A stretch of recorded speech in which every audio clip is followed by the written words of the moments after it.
Hello everyone, welcome back to Rob's Gaming Table. I'm Rob. I'm Mel. And we're back for, I guess, what is now officially our weekly Flesh and Blood Blitz casual hangout, play some games. I don't know. I don't know if today's the day it'll always be on, but at least we did it last week, right? Like about a week ago? Yeah. Monday again? Yep. All right, so yeah. I don't know if it'll always be this, but yeah, we'll keep it going for now. We got in trouble for not scheduling it sooner. By some of our producers who, unfortunately, after we showed them the game last week, they accidentally bought, not just a Blitz deck, but boxes and boxes of booster packs, you suckers. How dare you? I didn't even do that. Nope. But yeah, so I do appreciate the emails, the messages, the Discord chats, all that stuff, letting me know you guys are like, getting into the game, loving the game, happy we brought it on the channel, all that kind of stuff. So I'll just, at the end of the stream, I'll put my lawyer's information up on the screen so you can contact them when you're trying to sue me for getting in trouble for spending hundreds, if not thousands of dollars on a new card game. I'm sorry, but I can't be held responsible. So, and I can't, I can't take responsibility. My lawyers advised me to do that. So yeah, I just want to cover my butt. So yeah, but I hope you're having fun. And I hope you have the best of luck on your polls. But hello. Let's see here. Hello, everyone in the live chat. Welcome. Hello. Hello, Bob. How's it going? Yeah, Bob, people were wondering where you were over the weekend. They were worried about you. Good to see you, Bob. Good to see you. All right. Yeah. We need Yogi. We need Dan here. Renee, yes, we need Renee here. who else mentioned? If Jeff stops in, he hasn't been by in a while, but if he pops in the chat. These are some of the people who are now like, head first in. Yeah, they're hooked. They're hooked. They're officially hooked. So that's cool. I still haven't even bought my first booster box yet, and I'm like, I still haven't even played with like half of the Blitz decks we have. There's Dan. Oh, there's Dan. Dan, I wanted to hear all about anything you pulled, what your experience is so far with Flesh and Blood. He says, I pulled the foil tunic. No, you didn't. From Welcome to Wraith. No way, really? Pretty excited. Yeah, it's an amazing card. It like goes in so many decks, from what I'm told. That's the equipment card, But right? is this first edition Welcome to Wraith or Wrath or whatever, or is it unlimited? So did you get like a cold foil, rainbow foil, regular? I don't know. They're all different. Obviously, cold foil is only in first edition printings or alpha for the first printing. Pretty excited. Bravo versus Ninja with my son here pretty soon. Nice. Yeah, the first game I ever played, I used the Ninja from Welcome to Wraith. Katsu, I think, is how I learned the game. Oh, unlimited, Welcome to Wraith, rainbow foil, $130. Boom! Nice. Congratulations. That's awesome. Yeah, it's a really good card, supposedly. I watch sometimes like deck building videos on like how to build for some of these heroes, and I see that card's very popular. And because it goes in so many decks, and in the tournaments I was watching, like a lot of people had it equipped. And because of the competitive nature of that card is why it's like a hot commodity, because like everybody needs one. But the cool part is you only need one because it's a piece of equipment. You can use it with like all your heroes. And you only need one to go to a tournament, obviously. You don't need to have 3 of or whatever. So it is kind of crazy. Some of the best equipment in this game is like, 100, even the like lowest rarity version of it, like a regular printing or a rainbow foil, still can be $100 to $200 per equipment for some of the high-end equipment that everybody wants to have in their collection who goes and plays in tournaments. And of course, those are rarer cards, so there's only so many that get printed in the first edition. But unlimited, theoretically, there should be like an unlimited supply of them. But when you're only opening one of them every few boxes, it's like there's only so many out there, right? But that's cool. That's cool. That's my understanding, at least. Let's see. So got a foil mask too, ninja equipment. 2 boxes of legendary each. Nice. That's awesome. Nice.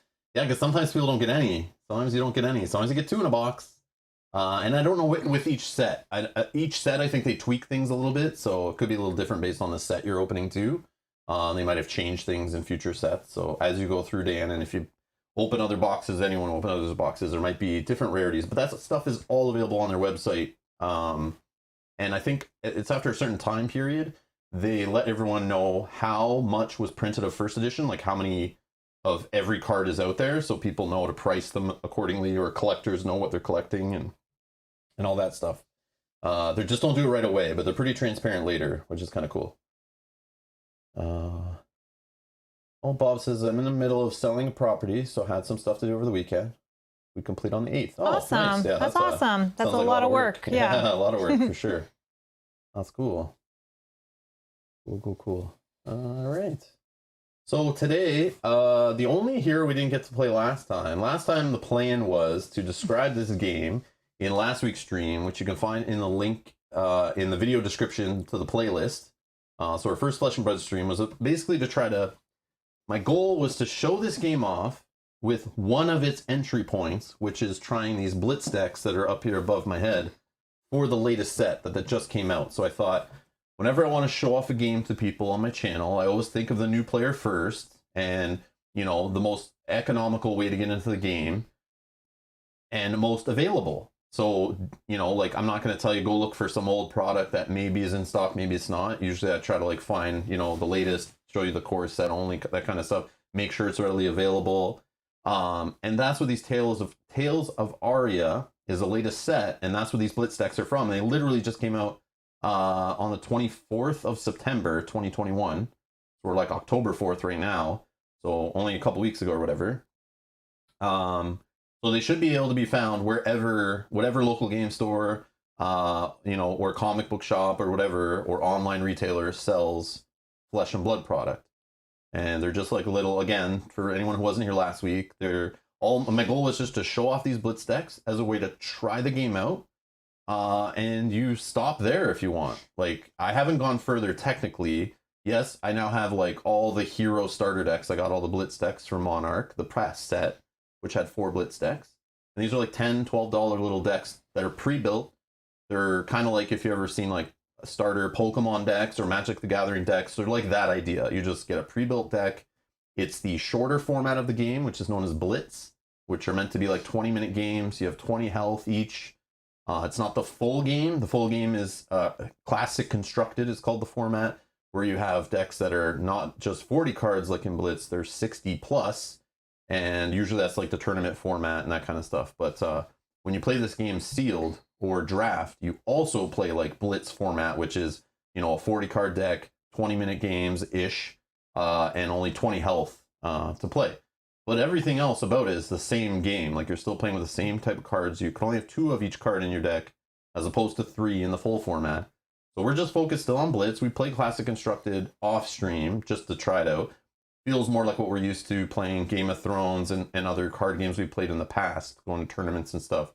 Normally our decks are like 60 cards or whatever. Keyforge was smaller. Those were like 30 something, 37 They were, yeah, or something like that, or like 45 or something. Yeah, they were smaller. Yeah. Which was weird. So you'd see like a lot of your cards every game, but when you play a game with 60 cards plus in the deck, you don't see everything every game, right? So you got to make sure you got your 3 of the important cards in there and stuff like that. So we're just focused on Blitz. The goal of last week's stream was just to show off these products to board gamers and card gamers who watch the channel as a cool game. It's like, I know there's a lot of fantasy themed fans that, like, I can tell by the views on most of our, you know, dungeon crawler adventure games, you know, card games, LCGs, all this stuff. Anything with like a fantasy theme, you know, I got you. So that's what drew me into this game, was the kind of fantasy theme to it. And then the gameplay mechanics, the tightness, the cool, like 1 versus 1, like a hero fighting a hero. It was just a neat concept, and it drew me in. So I thought I'd show you guys the game, show you a nice, affordable way to try it, or not. You can watch us play it a bunch. But that's just what we're focused on. We're trying to be very new player friendly right now, which we're new players. We are new players right now. Again, we only found out about the game like a year ago, started playing it about 6 months ago. Took a break from it for a while. Then these Blitz decks started coming out for the last 2 sets, this set and the last one. So then I thought, okay, this is a more approachable product. How we learned the game, we bought starter decks from a local game store. Not every store does that. Not every country does that. Some places overcharge for them. Shipping is expensive, all this stuff. But most stores will carry these pre-made official Blitz decks, which are cool. And they're just like an easy way just to get into it, try it, whatever. But they're not the only way to get into the game.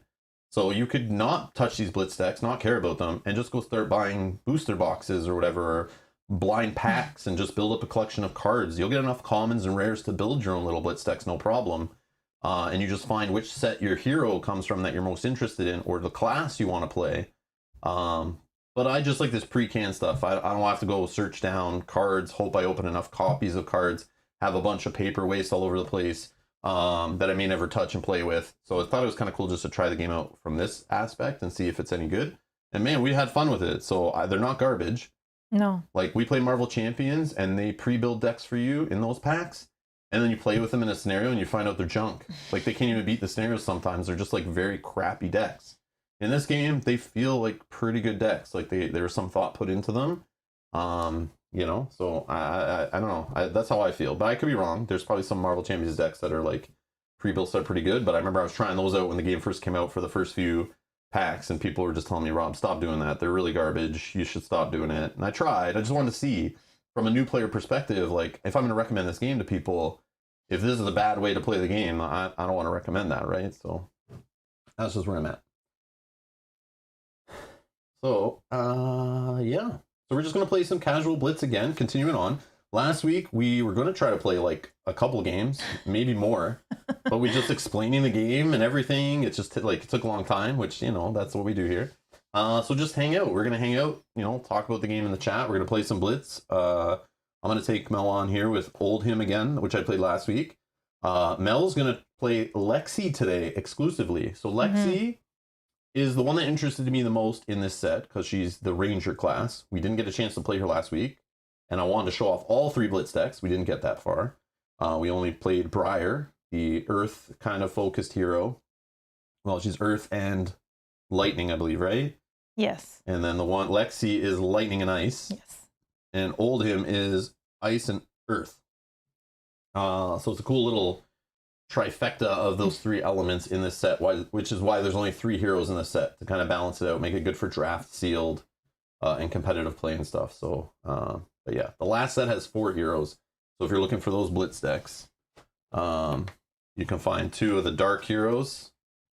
2 of the dark heroes. You can find these at your stores too, same place. So these are supposedly all balanced. I'm going to try one of these later in the stream. I'm going to play Bolton, who's one of the light heroes from Monarch, the last set. Let's see if I can get it up here. So I'm going to play Bolton there on your left. And I'm going to play him against Lexi. And we'll just see how it goes. I know these decks are all meant to be balanced to play against each other. I would assume when they design the next set, you know, they make sure that all these decks are kind of like balanced and, you know, all can play against each other to kind of make your own little meta game, your own little tournament scene in your living room kind of thing going on. But I also have, after last week's stream, I went back to the online store here in Canada, one of the ones that makes the pre-built starter decks from the first couple sets of the game before Legend Story Studios started making like official little boxed Blitz decks. I don't know why they didn't start the game off with these, but for some reason for the first year and a half of the game, they didn't have these for those sets, which is weird. But those sets were meant, they have cards and design. They're scaled back in complexity, those first 2 sets. They were meant for new players. They were meant to introduce people to the game. The game got more complex in Monarch and Tales of Aria, the last 2 sets. So it's kind of weird. That's when they introduced Blitz decks. I would kind of want to show off my game in the more newbie-friendly state, so I'm surprised they didn't go back and start printing Blitz decks for Welcome to Wrath and Arcane Rising, the first 2 sets. But there are stores out there that actually make their own starter decks using commons and rares they have lying around from cracking booster boxes and stuff. So I didn't have anybody from Arcane Rising because all those were sold out like 6 months ago when I bought my first starter decks from the first set. But I went to the website after the stream and they had them all in stock again. So I got Azalea, who we didn't have last time. So, and I don't know how to say it. Tezra, I keep saying Tezra, but I don't think that's what it is because now that I actually see the word, I know that's wrong. Is it Zara or Sarah? I'm not sure, but you can feel free to correct me. I'm sorry if I'm pronouncing it wrong. You're too kind not telling me I'm saying it wrong originally, but I remember you asked for Azalea. Was it Ranger versus Ranger you wanted? Ranger on Ranger violence here at Rob's Game Table. I'm all about it. So I now have Azalea, and it was cool. This starter deck that I got from, it's from, I think it's dualkingdom.ca if you're in Canada. But we looked at the US one last week. It's just like fabstarterdecks.com. That's like a US place. And there's other ones. Your local game store might do this too. Who's the better archer? Yes, exactly. But this is the starter deck. So the starter deck they give you comes with 60 cards to play Classic Constructed, and they give you the full hero. So from the starter decks that exist at dualkingdom.ca in Canada, they're actually full Classic Constructed decks, and they come with the full hero, the older hero that has 40 health, and they come with 60 cards, all commons and all rares, no legendary or majestics. So it is follows the same rules as the Blitz decks, the new Blitz decks. But they do come with the young hero. So what I did was just take out one of each card that was in there in a 3 of, and I have 20 cards on the side now. Everything was a 3 of in this deck. So I just took out one of each card, one of each copy. Now they're all 2 ofs, and now I have exactly 40 card Blitz deck, which is cool. So the ones from Dual Kingdom are cool, better than some of the ones I looked at, because they're actually like Classic Constructed compatible or Blitz, however you want to play it. So they come ready to play Classic Constructed. That's how we started learning the game, because that's how we got into it, was with these fan-made kind of Blitz decks or whatever. I think they're official lists that are given out by the publisher, but the stores just put them together. And if they're missing a certain common or whatever, they might use a different common that goes in the deck or whatever that they have available. But lots of 3 ofs, which is good. So now it's 2 ofs in a Blitz deck, and they give you the full equipment and everything. So they give you like the weapon, the armor, all that stuff. So yeah, we can play that later if we have time. I can try to play Azalea, which I've only played like 1 time, so keep that in mind. I am not an Azalea pro at all, because we just got them like 2-3 days ago maybe, and I just played it yesterday. But we'll try that out. Anyways, okay. Let's see.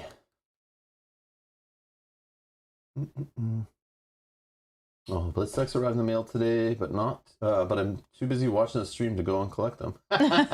Nice. All right. Let's see. Okay. I don't know. I guess we can play some Blitz. If you guys have any questions about Flesh and Blood from our newbie-ish perspective, let us know in the chat. If you need us to like look at a card or explain something that happened, let us know. We're just gonna chill and play, show these heroes off, kind of explain what they're doing, and so you kind of understand, like, kind of have an idea of what each little Blitz deck is trying to do and how the heroes play. So again, old him. Let me go back to the table here. So old him on my side here, he is the defensive guy. So he's got like a little shield. He's got his hammer here, but he is more about the defense, building up for big turns and doing big, like, tall hits. He goes like tall damage. So like single hits on his turn, but they're huge. Versus Lexi, who's an archer, she can go tall a little bit. She's kind of mid-range, yeah, but she's kind of flexible. She's trying to go wide too. Like, this deck's built a little half and half. But the cool part about Lexi, you can build her the ice style. If you were to like get more cards and whatever, you could build her like a full ice ranger, and she's all about getting dominate, which means the opponent can only defend with 1 card from hand. So that means you try to go tall, you make a big attack. So you buff up your single arrow you're shooting, attack for like 9 or something, and you give it dominate, so the opponent can't really defend too much, and then it hits them. And then she also has like ways of dealing like little bits of damage too when she does get a hit in. So she has all this like little, I don't know what they call that, kind of like spill damage or something like that. So if it hits, it does a little bit extra. Or you can build Lexi with lightning, where she's all about getting go again, which just means getting another action point on your turn, because you only have 1 action point. And if she can get another action point again and again and again, she can do a bunch of like 3, 4, 5, power attacks over and over. So it's just annoying you're like dumping your whole hand to try to block it all or whatever. But yeah, you can build her either way. But this Blitz deck is built mainly, I think it's focused more on lightning. Yeah, it's focused more on lightning, but there is a few, probably 25% ice maybe. Yeah, there's a few ice cards, so if you get that in a little bit of a combo, you can do a larger hit. And you'll see some of the same ice cards, since these guys come from the same set.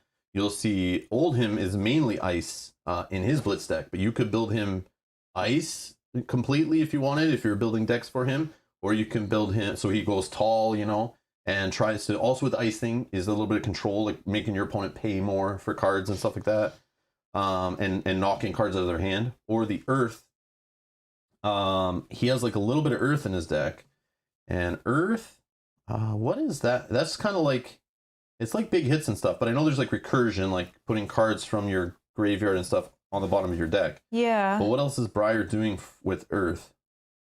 Like what is was it buffing up attacks? I don't remember.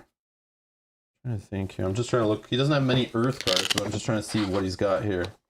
Let me see. I mean, he has some defensive earth cards, so maybe that's what he's using from the earth. I don't really play Briar too much, so I don't know what. Yeah, the earth I cards. think they're just big. They're buffs. Okay. So net +3 to your attack, +3 to your attack. Oh, okay. There's cards that reduce your opponent's attack with earth, so it's like a little bit of control in there too. +5 to your attack. Okay. Yeah. Okay. Yeah. Oops. Yeah. He does have some buff from earth. I see. Okay. Other than that, yeah, he's mainly ice. He's focused on the ice, making you pay more for things, discarding cards, big tall attacks, and yeah.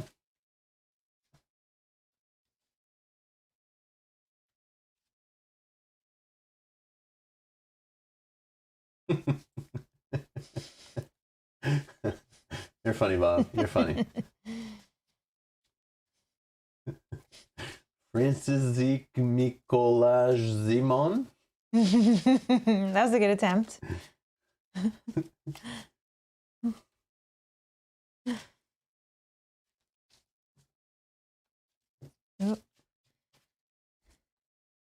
Okay.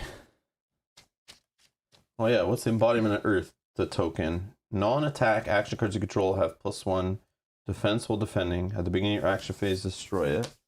And Seismic Surge. Oh, it's just Guardian token. Okay. Trying to find like Earth cards to see like if they do anything out of the ordinary. There you go. Oh yeah, sorry. I don't know. I don't know how serious we're being here, but all right. So we draw. Now I don't know the order again. Mel brought this up today. I'm not sure. Do you look at your hand? Yeah, I didn't know if you get to look at your hand before the decision of who's first, who's second. And I did forget to look that up when I just remember after lunch today, but no. I mean, we could do whatever you want. Yeah, like we did. It's probably, you're probably not supposed to look at your hand. No, I think you judge that, like that's how you decide. But I could be wrong. Wasn't there Keyforge that? I don't remember. Like, there's one of the games that we played that was opposite, where you couldn't. Start of the game procedure, page 19. Let's see. Because I think that sometimes makes a huge difference, right? Based on the cards in your hand, you may think like, oh, I don't want to go first, or yeah, I do want to go first. Absolutely.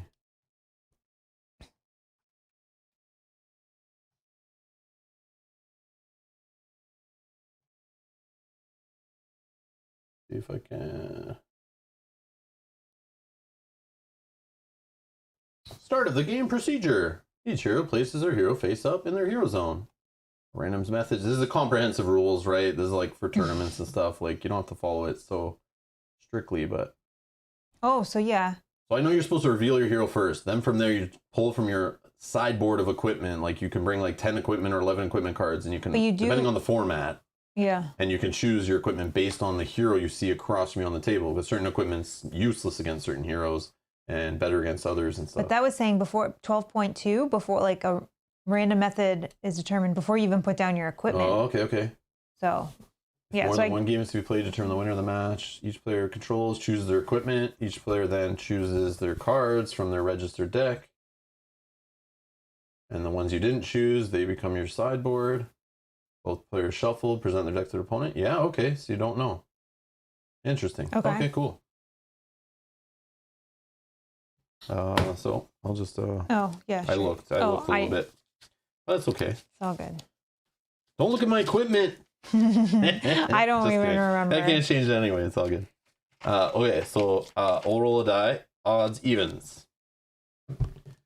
And it's evens. So I'll choose you to go first. Okay. Can you pass me one of those just so I can reach it? Guess.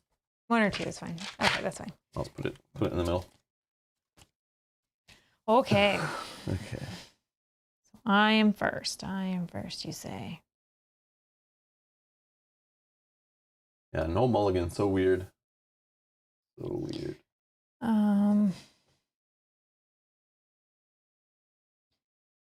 Okay, so to start, Oh yeah, let's do health gonna work. 20 health each. First to 0 loses. okay, so I'm going to start by playing an Entwined Lightning, which is free. And this lets me fuse the card with lightning. So I will show you a lightning card. Mm-hmm. If Entwined Lightning was fused, it gains Go Again. So an attack of 4. 4 with Go Again. Yes.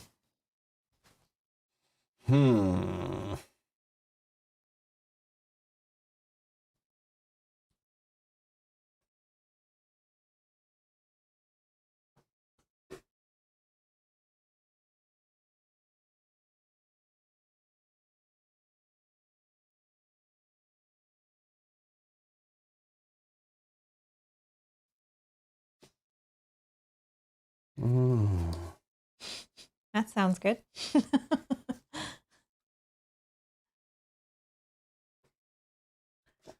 I will block for 3. Okay. No reactions.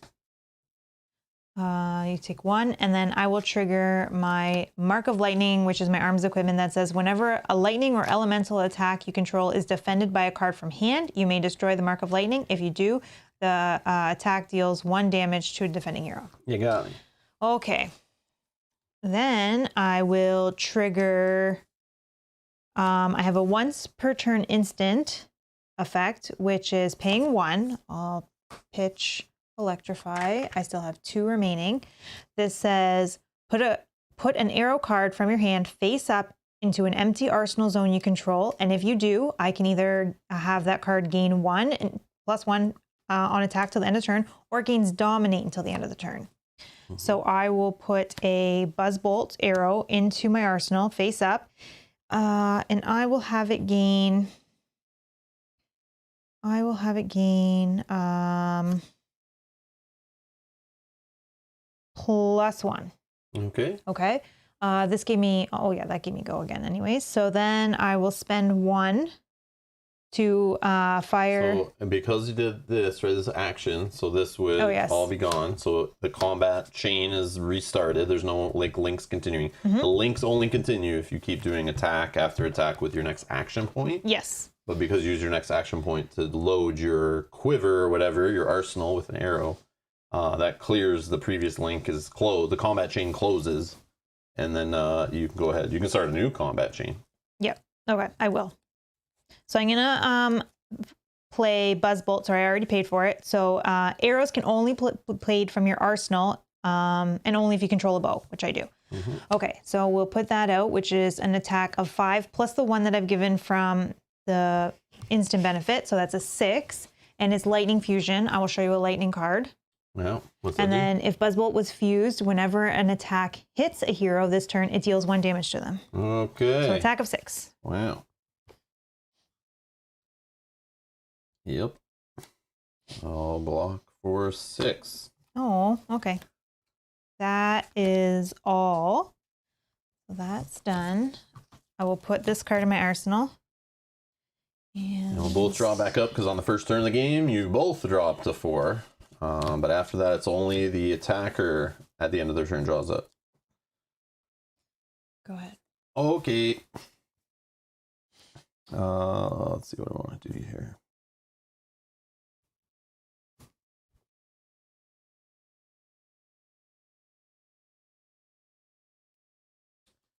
Uh,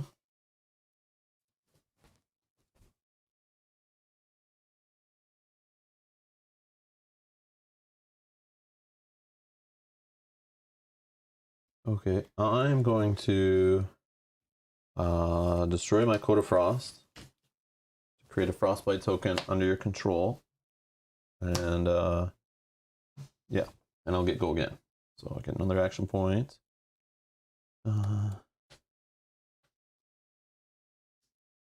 Then I'm going to, I'll pitch, sorry, I'll play Glacial Footsteps, pitch 6 to pay for it. I wish I had an ice card, but I don't.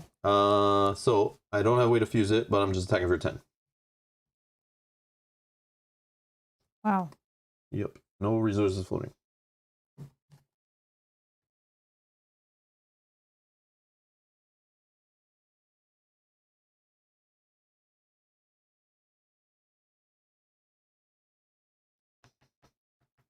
No go again? No, it's not my jam.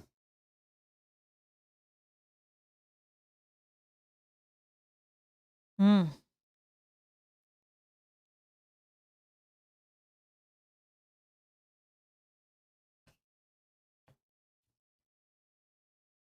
I'll defend with 11. Okay.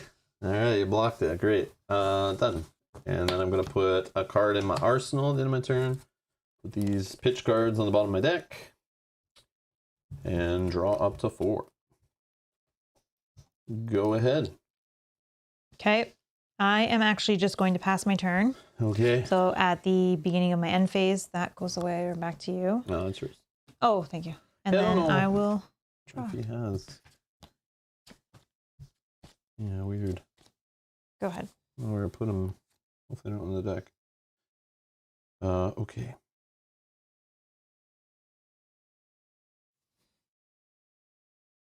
Yeah. All right. That was a rough one.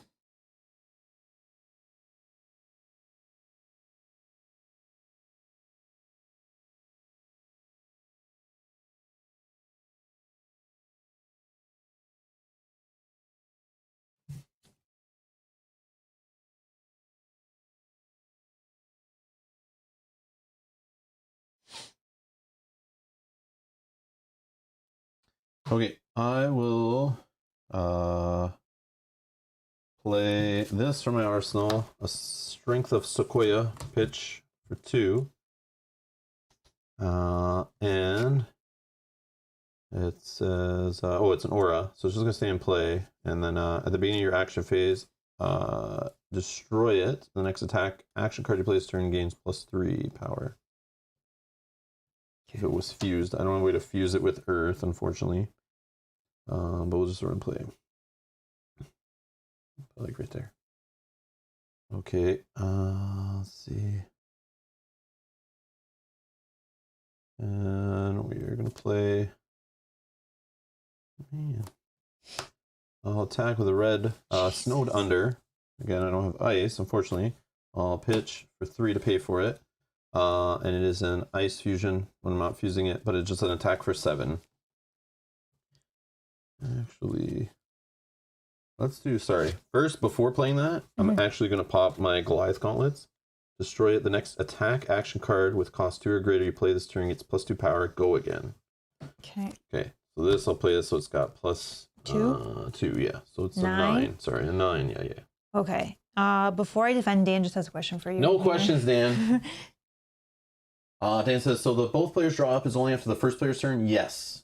Not each of your first turns, right? Correct, yeah. Just the first turn of the game, period. So when you do your random way of choosing who gets to decide who goes first, at the end of that first turn, no matter who went first, both players draw up, but then after that it goes normal, just offensive player draws up at the end of the turn, defensive player does not. So yeah, it's only the first turn of the game completely, not each first turn of the player. It only happens once.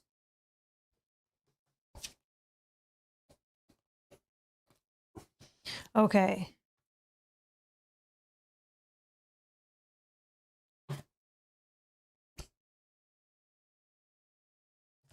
I'll defend for 7. Reactions? No. Okay. So I take 2. Take 2. Okay. Oh, goodness. I'll put this card in my arsenal. Bottom of the deck. Draw 4.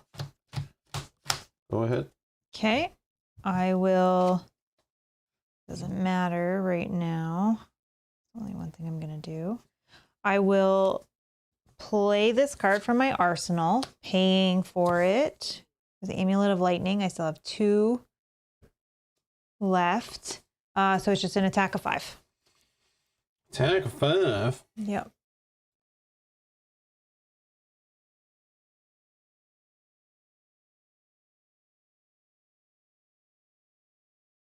And I also like to go second, yeah. I think there's an advantage to going second. Sometimes, yeah.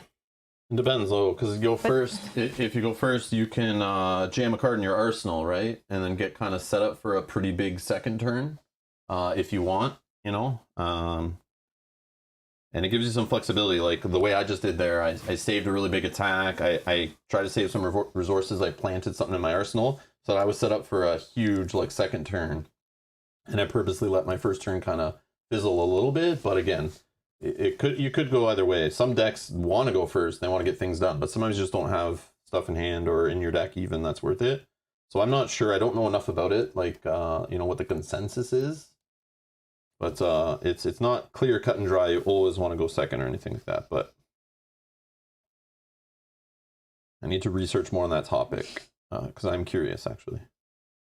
Anyone knows, if anyone plays this game hardcore and like knows the, you know, pros and cons to going first or second, or if there's certain heroes or classes that like to do one way or the other, or certain deck builds, play styles and stuff. Okay, so you're attacking for 5, sorry. Yep. You have 2 money left. Mm-hmm. No go again that I see. No go again. Okay. You could pay 2 resources too. What does this say on here? Once per turn instant, Shock Striker gains if Shock Striker hits a hero, deal 1 damage to them. So I gotta block it fully. If I don't, I'll take some damage from the hit. Also from this little effect, if you decide to pay with your 2 floating resources. I see what you're up to. I should probably defend. It was the only card, honestly, it was the only card that didn't have defense on it. So it was going to happen anyways.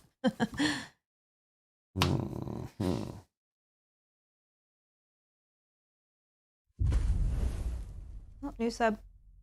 Oh, why is that not playing? Greg, thank you for subscribing. Thank you, Greg. I looked up at the right time. Nice. Hope I didn't miss any others. See here, right? Yeah, switch a bunch of stuff around to home card games, and what was something I missed? No, that's right. It's all right. Yeah, it's all good. Let's do it again. Just popping it again. No. Okay. Anyways, thank you, It's all Greg. good. Thanks, Greg. I don't know. That's good. It pops in the chat usually too. Also, I just noticed this. Okay. All right. And yeah, setup makes sense because the opponent can block without punishing. Essentially, a good point, Rob. Congratulations, first good point of the day. Yes! Yes! Got to tally that on the screen with a little number that ticks up. But I only never needed to put it like maybe 0 or 1. So it's something. Can it go down as well when you have bad points? No. It's too much work. All right. Attack of 5. Yeah, I know. No, just reminding you and everyone. I'm thinking of like a big turn here. Next turn, maybe if I just like take a little damage. It'll be 6 damage though. It will be 6 damage, yes. I go down to 12. Well, it'll be 5, and then I have the option. Yeah, true. Okay.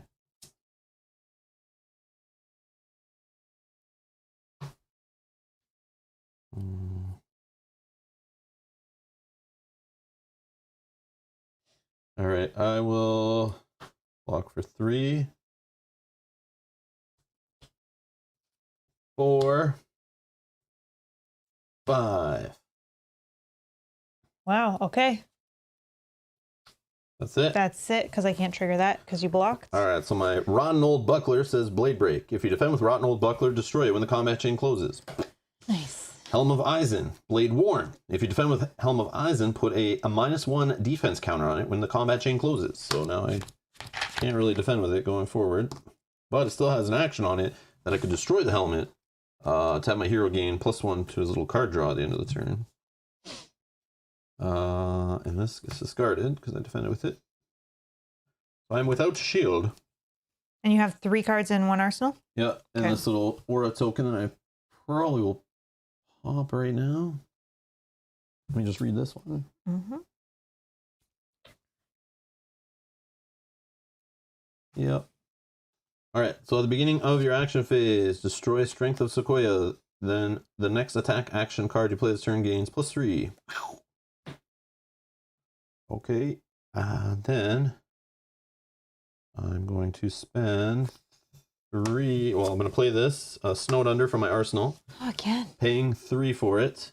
So it's +3 from this aura. So I'm attacking for 10, but it has Ice Fusion. So I will reveal Winter's Bite, which is an ice action, to fuse this card, put it back to my hand.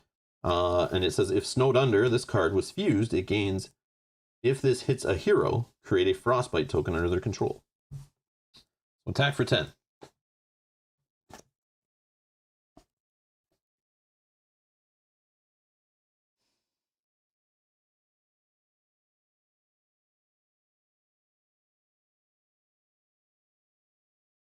And it has go again? No. No. No. No. No.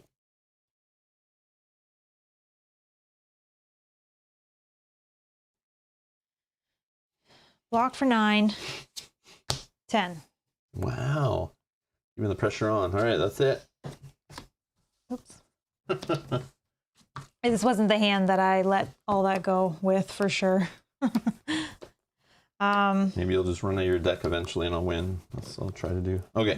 Okay. So then I will put a card in my arsenal and draw back up to 4.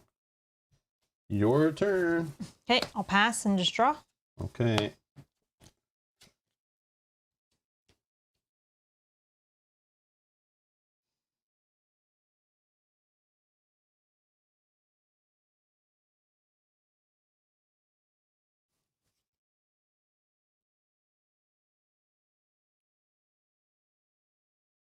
Hmm.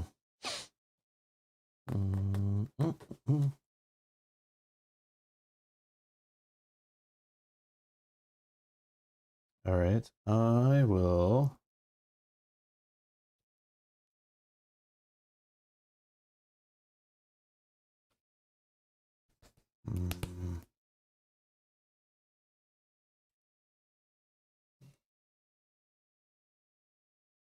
All right, I'll play a card from my arsenal. Glacial Footsteps for 6. I'll pitch 2 blue to pay for it. As Ice Fusion, I'll reveal that same Winter's Bite I was holding from last round as an ice card to give it, if it was fused, it gains Dominate. So I'm hitting you for 10 with Dominate. So you can only defend with 1 card from hand, but you could use cards from arsenal if you had any, or defensive equipment to block.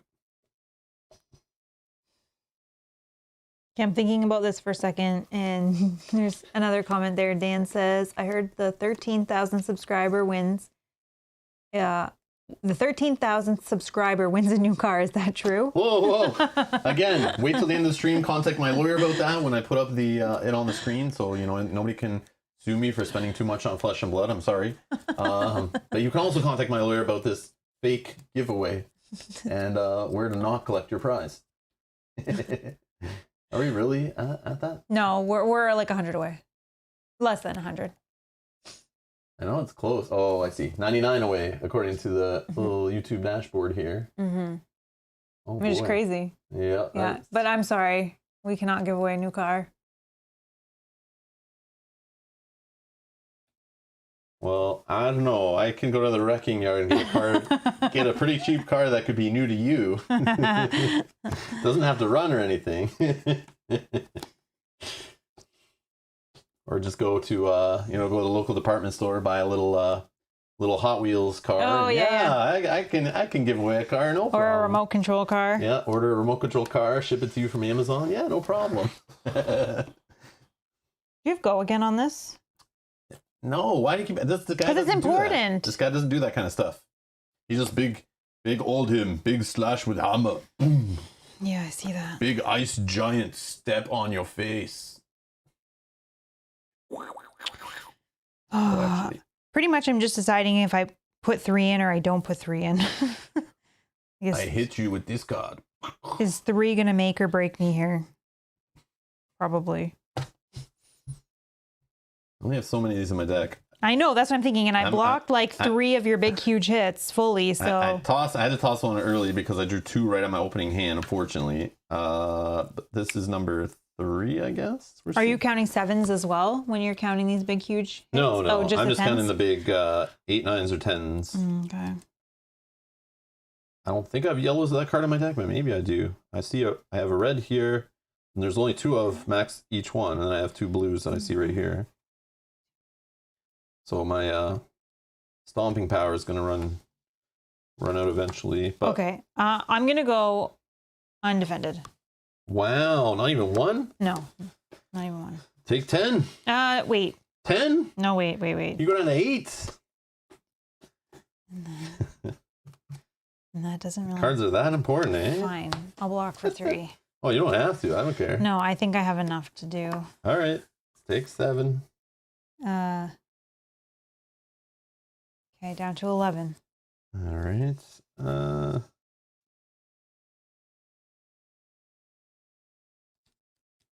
Okay. Done. Yep. I'll put a card in my arsenal and throw these on the bottom.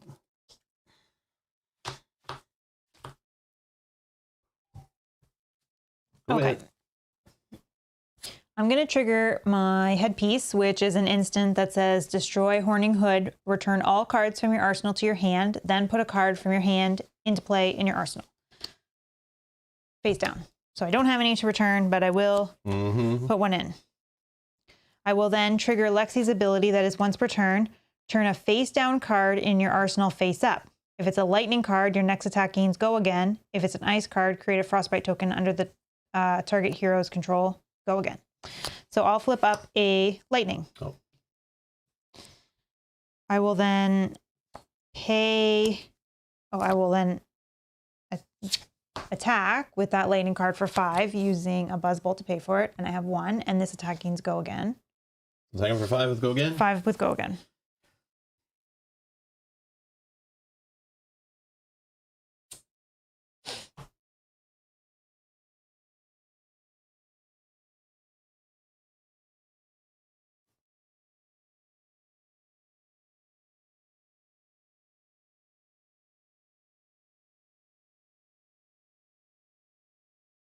I find Oldhim hard to play against because he hits for hard and he defends for lots too. So this is true. All right. So if you defend with iron hind legs, you may pay 1. If you do, it gets +2 and destroy when the combat chain closes. I don't really want to pay for that.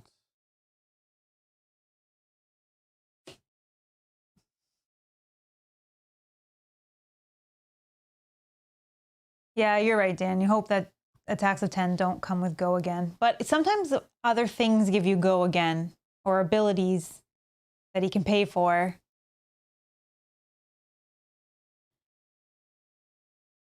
Yeah, another attack probably. All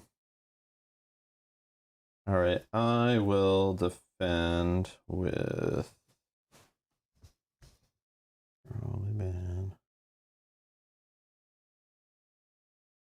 Defend for 5. Okay, got it. I will then pay. I will attack again for 5.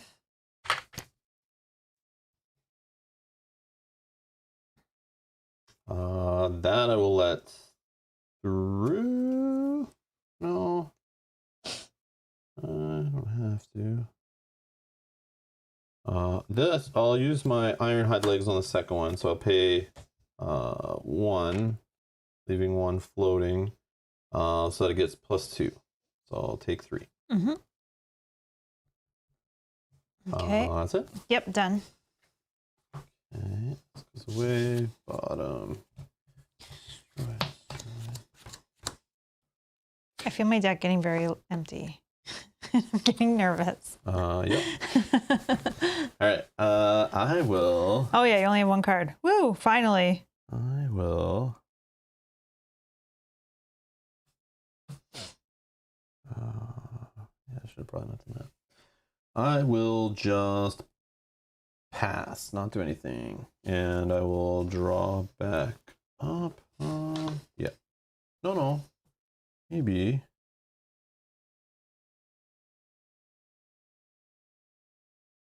Now I'll pitch Blue Glacial Footsteps to pay for this. Destroy this helm to gain +1 to my card draw at the end of my turn. And this will go away. I'll draw actually up to 5. And go ahead. Okay.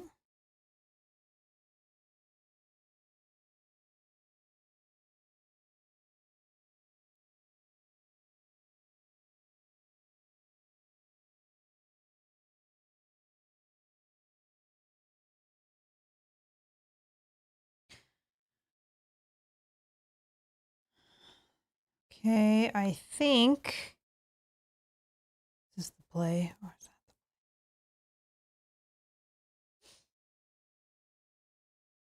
I think that's the play. Okay, so I'm going to play Take Aim for free, which is the next ranger attack action card you play this turn gains +3 and reload. So if I do not have any cards in my arsenal, you may put a card from hand face down in your arsenal. Mm-hmm. I think I have to do this one.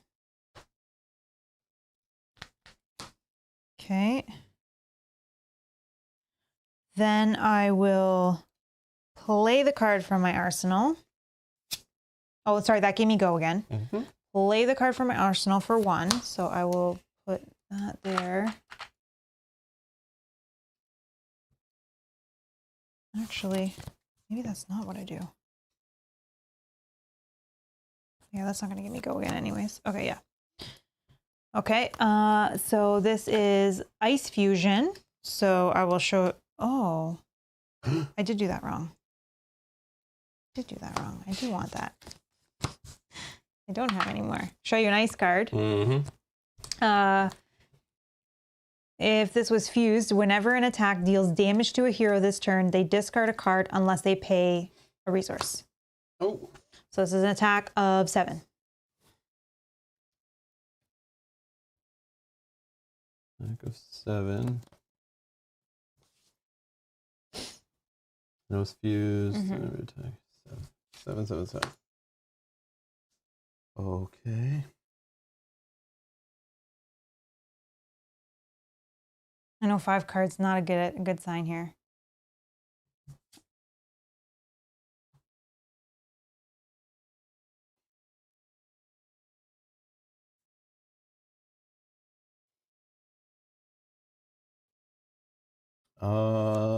I'll defend with nothing. Do you have an attack reaction? No. Okay, I'll play a defense reaction for. I'll pay 2 to play a defense reaction, turn Timber, which we don't have any defense reactions or attack reactions in these Blitz decks. They kind of like don't want to overwhelm the player with all these crazy interactions, I guess. But here's the one that Oldhim has in the deck. So turn Timber costs 2. So you cannot play this as a defensive reaction. It's 6. But you can spend 2 on your defensive turn to play it in the defense reaction step. You can actually play these from your arsenal, but you can't normally defend with cards in the arsenal, but you can with defense reaction. So yeah, so I'm playing that here. I'm gonna fuse it, so we'll also get +2 defense. So we'll play that out for 2. I paid for it, and then I will show you an earth card to fuse it, so it's defending for 8. Okay. That's good. I'm gonna put a card in my arsenal.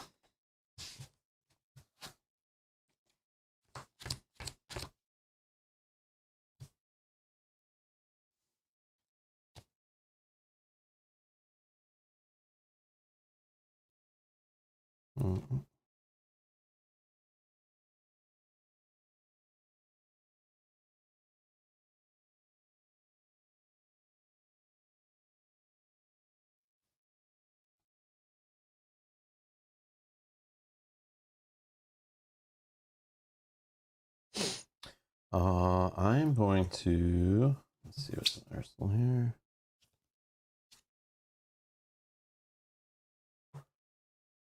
I will play an Embolden, which is an aura, a guardian action aura, has go again. I'll pitch 6 to pay for it. It's a 4. When it enters the arena, if you control another non-token aura card, I draw a card, but I don't. I wish I realized that worked with those other ones. Oh, okay. But I didn't realize this was in there. At the beginning of your action phase, destroy Embolden. The next guardian attack action card you play this turn gains +5. So I'll just be chilling there. And that's my turn. Pass. Okay, wow. So I'll put these on the bottom. And draw 4. Go ahead.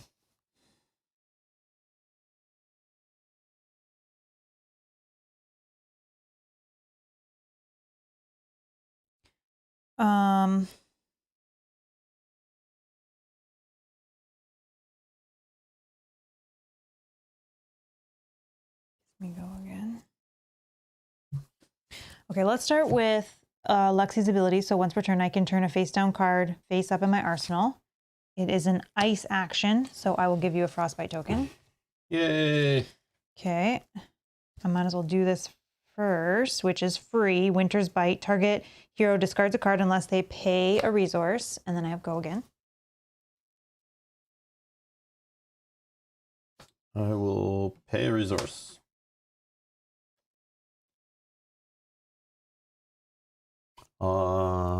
Cards active. Okay, yeah, I don't think that matters on that one. Cards and activate abilities control cost an additional 1, but that's not my card or my ability, so yeah. You have your end phase. Okay. You have 3 cards remaining. 3 cards in hand, 1 in arsenal, and a nice little emboldened token sitting on the board. Okay.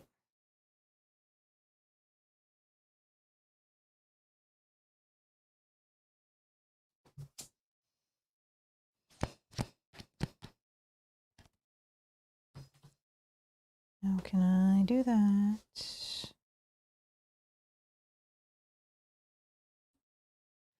I will play Overflex for 1, which gives me 1 remaining. So the next arrow attack this turn gets +4, and I can reload and then go again. Let's reload with... Uh-oh. Maybe a big one.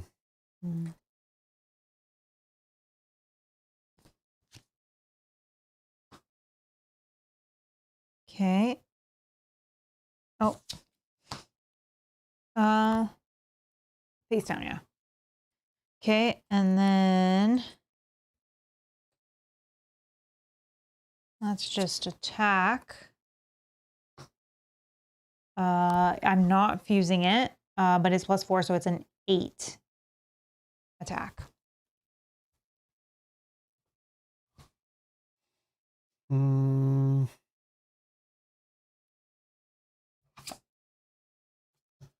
I will defend for 3. Okay. Good. Yep. I didn't have the lightning to fuse it for go again. Oh, sorry, I'm going to put that in my arsenal. Okay. So, start my turn. At the beginning of my action phase, I'll destroy this. Next guardian attack action card I play this turn gains +5 power. Okay. I will spend 5 pitch to play for a 4 cost card, thanks to your frostbite token. Oh, yay. And it says, well, Thump's power. So it's kind of like a little wall of text here. Let's make sure we all understand what's going on here. So Thwomp, I paid 5 for it out of my arsenal because Mel handicapped me with an extra little ice tax. While Thump's power is greater than its base, So his base is 6. I pop that aura token at the start to give it +5. Yeah, +5. So it's 11. And because it's been buffed, it gains Dominate. It also gains the text on it. If it hits a hero, they discard a card. My choice? Yeah, it's not at random. Yeah. Okay. Well. So attack you for 11 with Dominates. And if it hits you, you discard a card. Well, it is going to hit me because it's got Dominate. I don't have any cards that defend for 11. No? No, so weird. I don't. Crazy, I know. You can just leave it undefended, and then I just win. No. Oh, no? Oh, come on, I will man. try. I will try. Come on. Okay, let's do...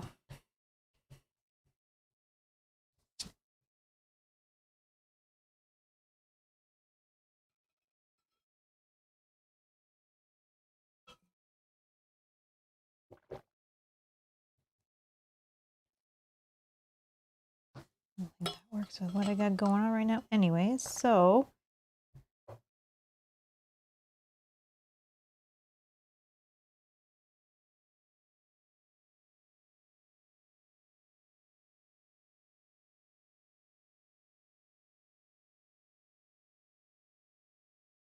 Don't need that.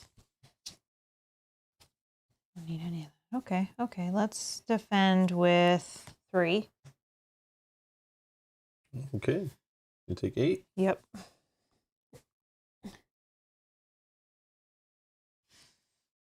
That's all you get. Oh, and then I have to discard a card, right?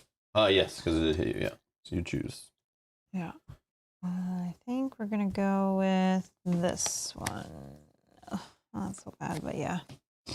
Okay. I will start with...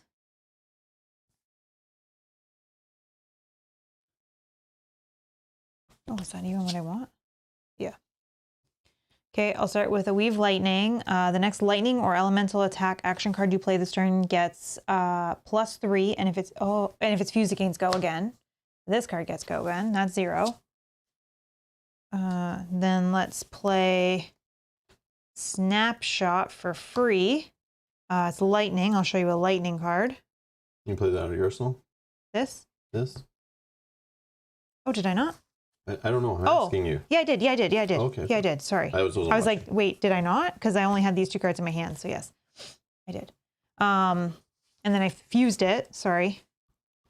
Snapshot was fused. You may activate abilities of the bows you control an additional time this round as though they were an instant. I don't think it really matters, but that's fine. So then it's an attack of 7, and because this attack was fused, it gains Go again.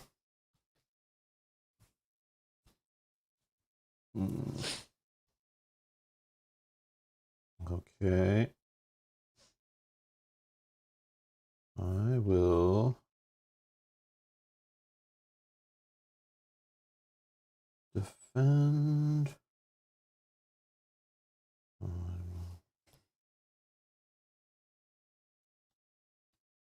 Yeah, I'll defend for 3. Attack reaction? No. I'm going to do my defense reaction once per turn off my hero card here. It costs 3, which I will pitch.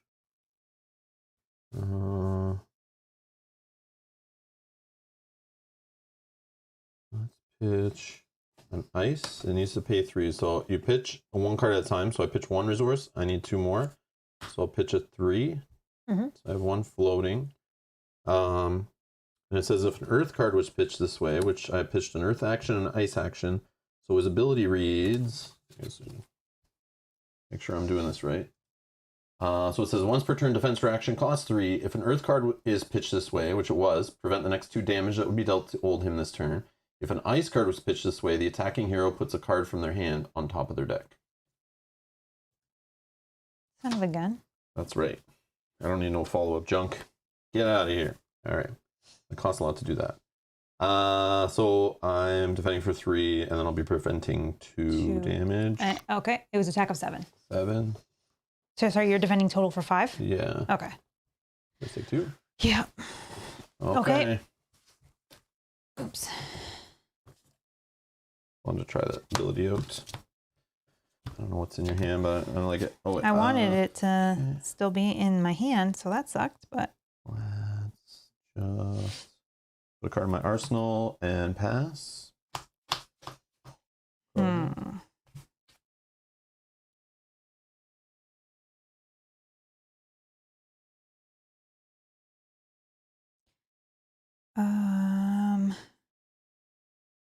Okay, let's... Where do I do that now? Did that. Okay. One. Yeah, it did cost a lot. I wouldn't normally have done that defensive little play. I just want to try the ability out to show it once on stream, because I never really use it too often. I would use it more if I was playing against a hero that did arcane damage that you normally can't prevent. But since this says it prevents the next 2 damage, it doesn't matter the type, it just prevents the next 2 of any kind. So if we were playing against somebody that did like little jabs of arcane damage, it works good against that. Which is why I don't use it against Lexi, but I'd probably use it more against Briar or some of the Monarch heroes. Okay, let's see if I or can Arcane Rising heroes, obviously. I hope I mathed this out correctly. Oh, I really hope hope I did. I really hope I did. Okay, I'm going to trigger my once per turn instant to pay 1. So I will pay with this. I have 2 remaining. And I will put a arrow card face up. Okay. Then I will... What are you going to give it? Oh, I will give it Dominate. Sorry, Dominate. Uh-oh. Then I will spend 1 to play an Electrify. The next time an attack action card hits a hero this turn, it deals 3 damage to them. If Electrified is played... Oh, it's not played from my arsenal, so it doesn't draw a card, but it does gain Go again. Then I will spend 1 to fire this arrow. I have nothing remaining. This is Lightning. I will show you a Lightning, which says, if Frazzle was fused, whenever an attack would deal damage this turn, instead it deals that much damage plus 1. So currently this is an attack of 5 with Dominate. If it hits, it does an additional 4.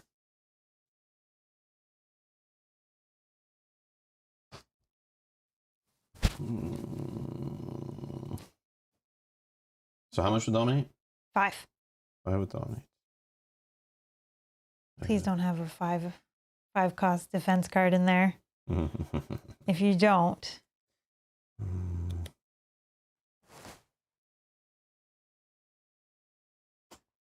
Well, you have 1 card in hand, eh? Does that go again? No. No? Okay. Oh, yeah, you have a lightning card. I already saw it. Yeah. Okay, that's fine. So I will...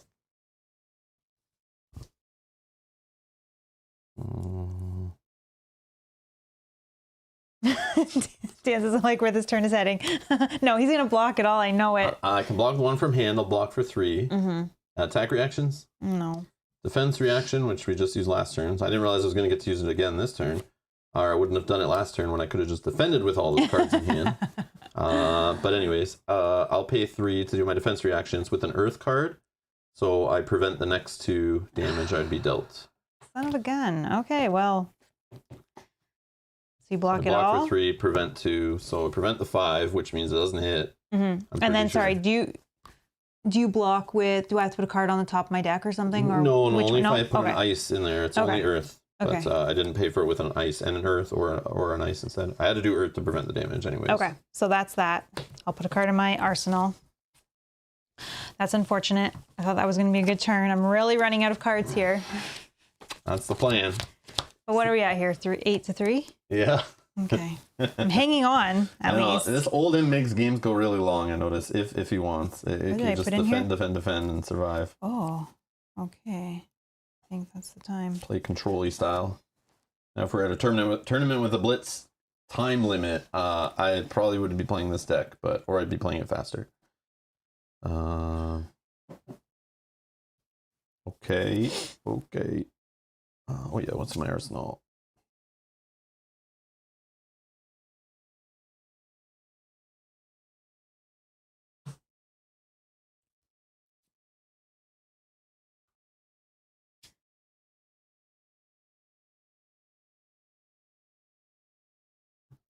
Mm.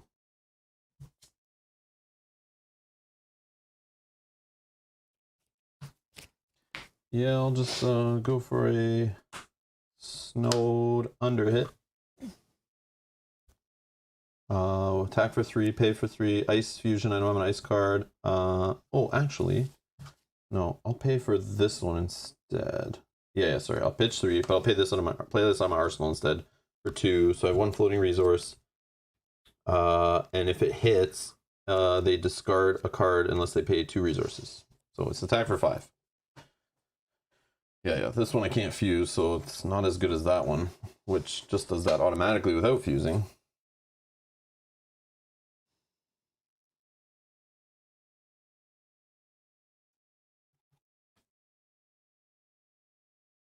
I'll defend for 6. Okay, that's it. Put a card in my arsenal. Bottom of the deck, 1, 2, 3, 4. Go ahead.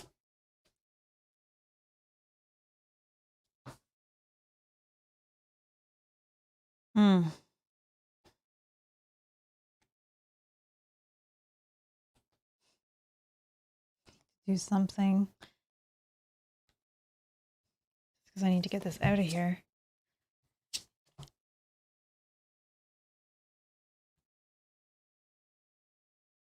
Yeah, I need to do this or I'll lose. So I will play this card from my arsenal, paying for it with that, which is just the next time an attack, the same one that we did last time. Next time the card deals damage, does 3 damage. I'm not even doing an attack, so. But yeah, you can look at it. But if Electrify was played from the arsenal, you actually draw a card. Oh yeah, so I you forgot might about that. attack, and it has go again, so you get another action point. So you actually, I see. Okay, yeah, you could still do something. You're right. You're right. And so the next attack action card that hits 0 deals 3 damage to them. So yeah, if you drew into okay, I did draw into something that I can play. Yeah, so I drew into an Amulet of Lightning, which is free, and it gives me go again, but it's an instant. Destroy Amulet of Lightning. Target action card gains go again. Activate this ability only if you have Lightning Fuse this turn. Okay, so we'll just leave that there. And then I'm done. I'll put this in my arsenal. And I'll... Keep drawing. Yep. How many cards left? 3. Excellent. Look at me. I still have like shush over there. I might be able to get it out before that happens. We're so low in health. That's why I'm hanging on. I'm holding outlast you here. Okay. Check arsenal. All right. I'm going to.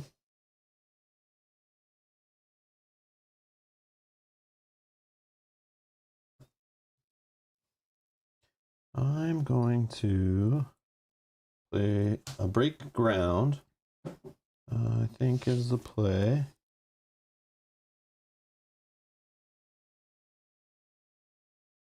Yeah, and I'll pay pitch 3 for it. When I attack with break ground, you may put a card from your arsenal on the bottom of your deck. If you do, draw a card. Oh, just making that deck bigger. Yep, just cycling it in. Okay, so attack for 5? So, attack for 5, yeah. Okay. I will block for 3 reactions. Nope. Okay. I will play from my arsenal for free a Pitfall Trap, which also has 3 and says deal 2 damage to attacking hero unless they pay a resource. Oh, unless I pay a resource. Okay, hold on. Let me put that back. I thought for sure I was taking 2. Yeah, but now I'm blocking 6.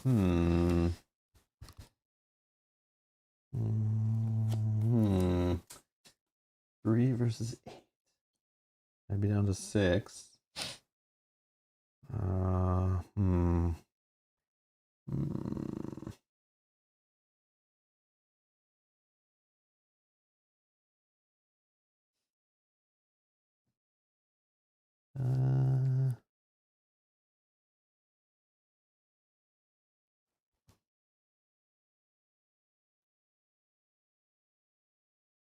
Yeah, I'll pay.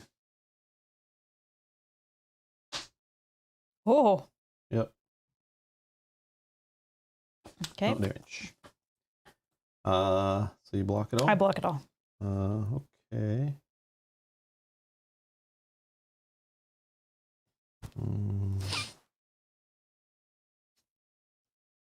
And that's it. Oh, wow. Yeah, because I don't go again. So. Oh, yes. Okay, good. Yeah, yeah. Whew. So I will put card in my arsenal. This will go on the bottom.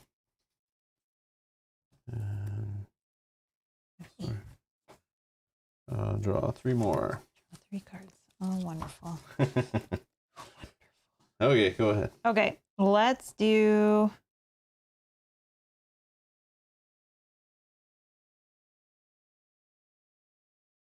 I don't think I can do that too. I don't think I can. Oh, that doesn't matter. Okay, let's trigger this ability here to pay 1, which will put that. I have 2 remaining to put Buzzbolt in my arsenal. Mm-hmm. I will give it Dominate. Mm-hmm. I will spend 1 for Electrify, which the next time an attack action card hits a hero this turn, it deals 1 damage to them. It wasn't played from my arsenal. And then I will spend that last one to attack for 5 with Dominate. It's not fused. Nope. I will just defend for 5. Okay. See what I can do with these. Oh, I get 4 cards because I had a pitch card. Nice. You're out of the deck. Just what's in here. Oh, these are all really good cards too. All right. So on my turn, I will.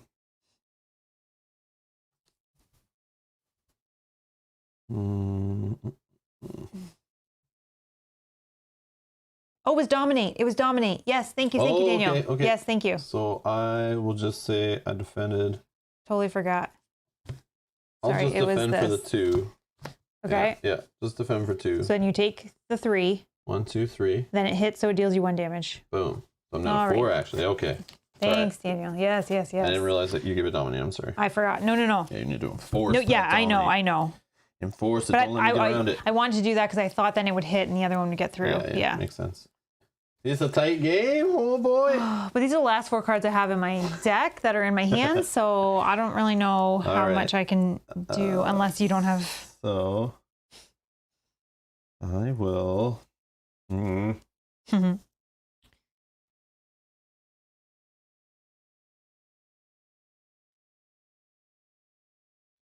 that to one left? I think this works. Let's try it. All right, so I'm gonna play Earthlore Surge. I'll pay 2. That leaves 1 floating resource. Then I'll pitch 3 more to get 4 to be able to play a Thwomp. So this one says next attack action card you play this turn gains +3, go again. Then I use this second action to play a Thwomp. So it's a 7. While its base is increased, it gains Dominate. If it hits a hero, they discard a card. So I'm hitting you for 7 with Dominate. Oh, 7 with Dominate. Dominate. Well, the most I can defend with is 3. 3? So you take 4? Yeah. GG. I couldn't have done much anyways. These cards didn't even have any defense on them at all. I was like, I had good resources because they were ones that I pitched, but I'm like, I have 1 attack card in my hands, and then that's it. It was fun watching your deck go like really low, and then mine like keep like it's pretty steady. And I was like, then I realized it was happening, so I was trying to play into it. So I was like, just anytime you're like discard a card or pitch one, I would like pitch it because I'm like, it'll just keep going into my deck. Yeah. To eventually pay for the big cards that are going to come back around that I planted in my deck. Oh yeah, next turn you would have had this guy, big 10 guy coming around. Yeah, there was no damage. way. Yeah, I was like hoping to draw back into that to do a big final blow, but I got something going there a turn earlier. I was like, I know the big turn's coming around because I planted it in my deck after putting in my pitch. Yeah, he's tough to play against because of the big hits, and he can defend for pretty good too. So, yeah, you learn in this game I see it mentioned in the chat. You learn in this game very quickly, like being at like 1 health or 2 health. It's just a resource. It's like, don't sweat. As long as your opponent can't do like arcane damage or some kind of unavoidable damage, sort of like you just got to be ready for it and hope you can finish your opponent off before they can get you. But yeah, go watch some tournament games. You'll see players at 1 health, just nice and relaxed, just playing the game, holding on until they can get something going. Yeah, you don't stress out. It's just a resource. As long as you have 1, it's like the same as having 20. It's whatever. You're not dead. That 1 turn, though, if you didn't have that big 6-cost defense card, Yeah, I know. I think that would have been you down to very low. Well, the stupid turn I did where I did the old him ability where I pitched a bunch of cards. That was the same turn, though, I think. But could I not have just blocked in that turn with all those cards? I don't remember. I don't remember think exactly. So, It but I might was not trying have been to the be same cute turn. and Yeah. show, like, make you just discard the card out of your hand. Where I could have just blocked a whole bunch of damage. I ate a whole bunch of damage just to do a stupid effect to make you discard a card. Which was the Electrify that I put in my arsenal, and then I was going to extra damage? Yeah. Well, no, I would have been able to draw another card for the next turn, but you put on top of my deck, so instead of going my arsenal, I went on top of the deck. yeah, that's true. So it definitely screwed things up. That's funny. Okay, so we'll switch it up. Old him, we'll put him back in the box. And we'll play some Azalea. We'll do Archer on Archer action here. So Azalea comes with, because she comes from Arcane Rising, I assume, that's when they introduced all the arcane damage I keep mentioning.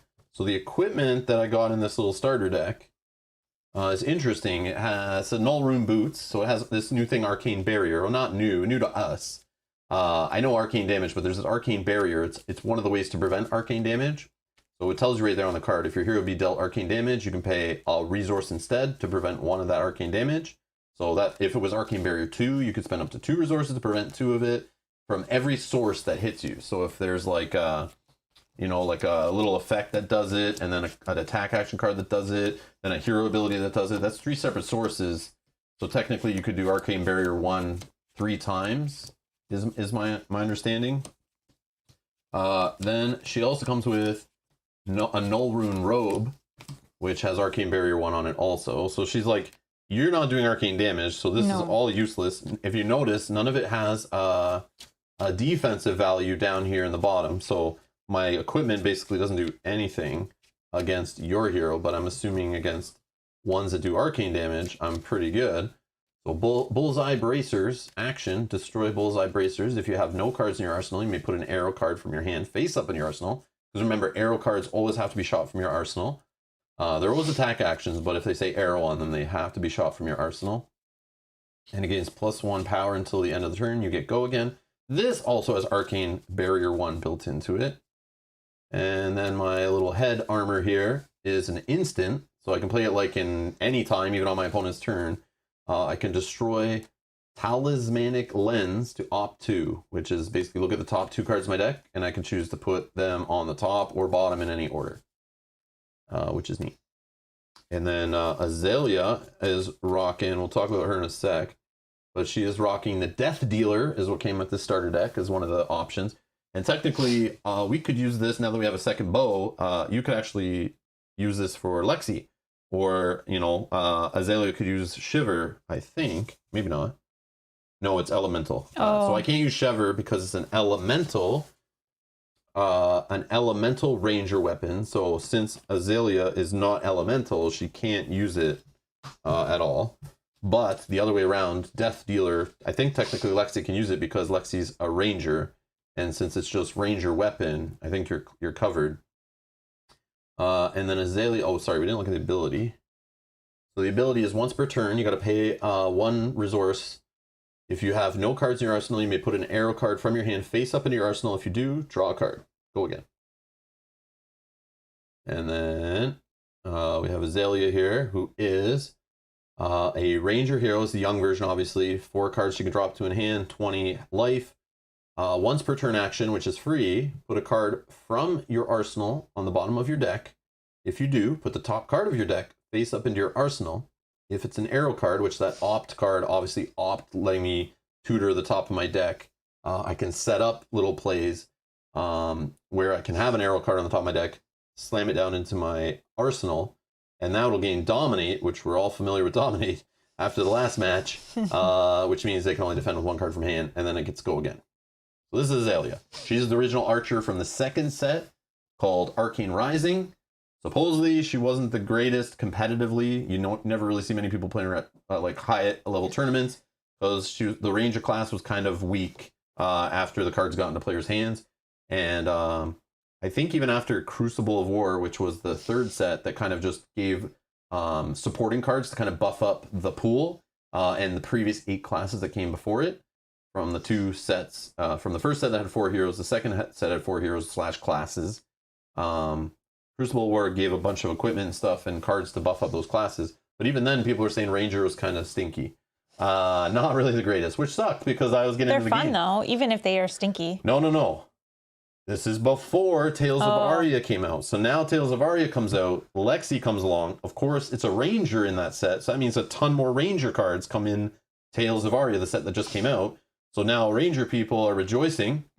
And they're dancing in the streets because now their card pool for building Ranger decks just expanded, and there's some powerful Ranger cards supposedly in Tales of Aria. Plus, you have Lexi, another Ranger, so you can now have another hero to choose from, plus other bows and stuff. So, yeah, now Rangers are all excited. So yeah, hopefully at some point I'll be building decks and trying some things out, but we'll see if I go that far. But so far, I'm excited to try Azalea here. I played her once yesterday just to try her out.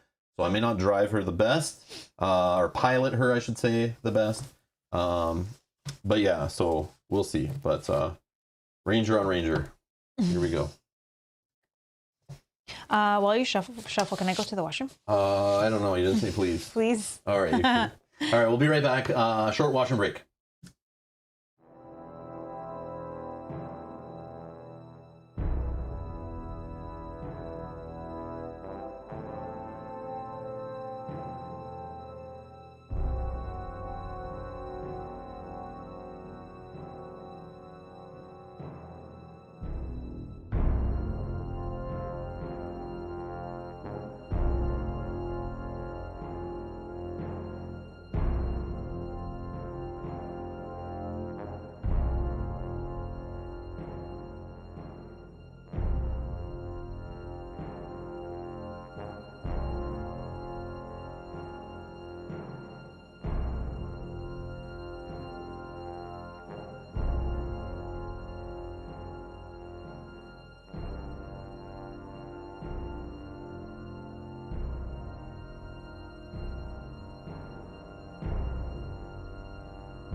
And we're back. Oh, yeah. Okay, sorry.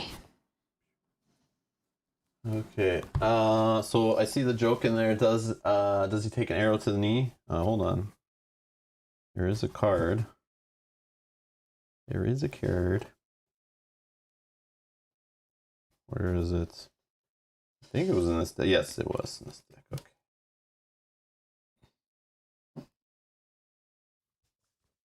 Okay. Hamstring shot. Close enough. If hamstring shot hits a hero, especially in their knee, their first attack during the next turn costs an additional resource. So I was once a cool archer until I took an arrow to the knee. I think that's what that's. It looks like that's what it's doing there. But anyways,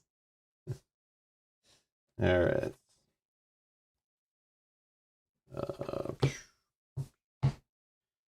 And I'll just shuffle a bit more. Yeah. 4. Did you do odds evens? I don't remember. Oh no, sorry. Oh, whatever. I'll just roll a die. Yeah. 4. Sorry. Go ahead. 5. 6. Your choice. I'll choose you to go first. I don't know.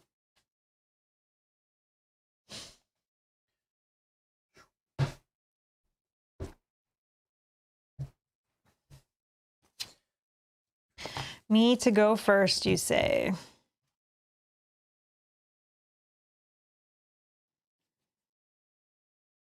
I'm not too familiar with all the cards in this deck, so I'm sorry if I play something weird or play something wrong, or take a long time to read all my cards and figure out what they do. But I'll try to do it on Mel's turn, so I know what's going on. I'm actually going to start by playing my chest, which is deep blue. Action, put a card from your hand on the bottom of your deck, and I gain 3 resources, go again. I will put this on the bottom of my deck. Okay, I will... Coming out hot, eh? Going hard on the first turn. I could do that too, actually. That would make it so I could. Dan says the loser of the previous game chooses. Just saying. I know. We don't ever. That is how they were saying it in something. Casually in Rob's basement, those rules apply. I don't know, but that's just how we always Mel have started done rolling it. the dice. I didn't force it on. That's how we've always done it. It's just habit. Okay, let's actually. Is there a tournament format where you play like best of 3? Because that's usually when that applies. No, but I did hear that somewhere too. I just don't remember where. I know Keyforge is like that when you play one of those best of 3 formats. If there's a best of 3 format in this game, that for sure counts. Which we can play best of 3 right now, and you can choose. No, it's fine. It's fine. I'm already going first. I'm happy with it. It's fine. Okay. Okay, I'm also going to use the Horning Hood so I can return any cards from my arsenal back to my hand and then put a card face down in my arsenal. Okay. Let's begin. Let's, for free, let's attack for 4, but I will show you a lightning card. Oh no. So if it's used against, go again. Attack a 4 with go again. Okay, I will not defend. Do you have an attack reaction? No. I have a defense reaction of 4. Awesome. Block. Part of this is reload. I will reload with that defense reaction, and I'll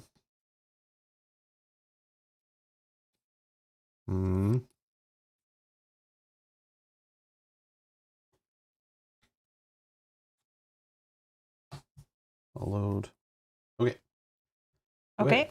I will trigger this instant ability for 1 to put a card face up in my arsenal. I will then spend 1 for electrify, so that will mean these go away. It's the next combat chain. The next attack action. Oh, sorry, I'm giving this dominate. The next time an attack action card hits a hero this turn, it deals 3 damage to them. It was not played from the arsenal. Gains go again. And I will play for my last remaining 1. I will play an attack of 5 with dominate. It's not fused. Attack of 5. If it hits, it deals 3 damage additional. Attack of 5? Damn crappy defensive equipment I can't put into the defense. I'll defend for 3. Okay, so you take 2 from the initial hit, and then because it hit, you take 3. So 5 total? Yes. Actually, I'll trigger this as well. So because you defended with a card from your hand, I'll give you 1 more. Come out hot. I'll use all my stuff. I should have saved that defense reaction for that horse crap. I was being cute. I'm like, she can't do that much on the first turn. Wow. Okay, and now we can drop. But I used all of my stuff to do all that. Good. Man. Okay. Trying a different strategy this time. Well, I got close, but against a different hero, so I know, but still. Should. Okay.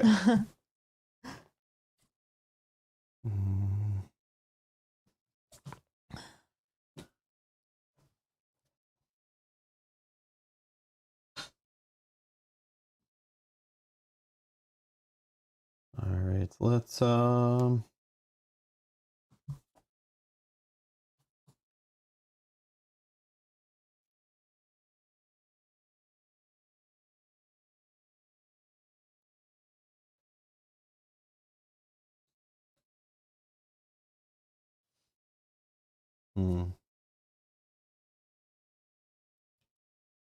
I will.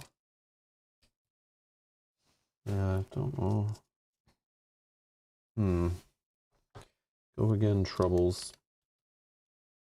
She doesn't have anything here that gives her go again, right? Just so I know. No, You said. I don't think so. I didn't remember you saying anything, but okay. Yeah, sometimes I find with the Rangers, if you don't have certain cards in a certain order and you have like all 4 that are arrows, it's hard. Card from your arsenal on the bottom of your deck. You could do this.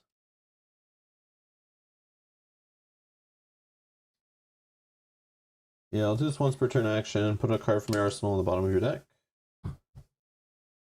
Then, if you do, put the top card of your deck face up into your arsenal.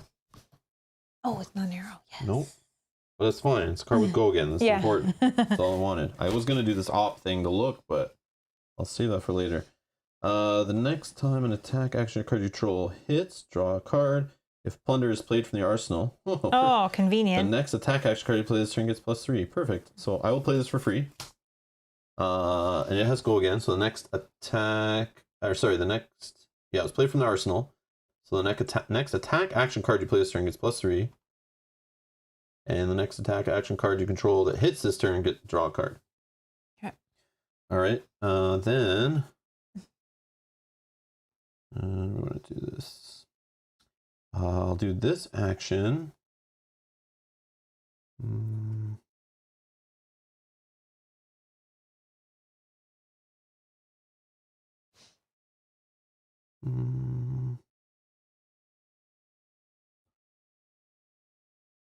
What do I have? Okay, let's do this. Action. Destroy this. If you have no cards in your arsenal, you may put an arrow card in your arsenal face up.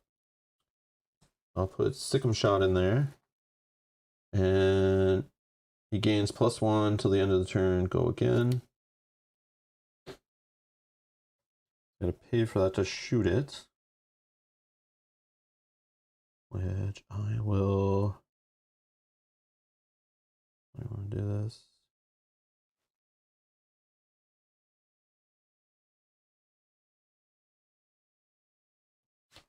This one. 1, 2.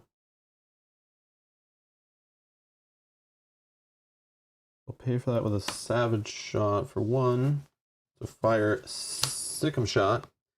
So this is attack of 6, has go again. And and +1 from a card I popped, right? Yep. So yeah. 7? So 7. 7. Attack for 7. If it hits, I draw a card. That's all I think that's going on. Oh, no. Yep, didn't get dominate because it wasn't an arrow card. This first thing. I'll defend for 7. Boom! Okay. Then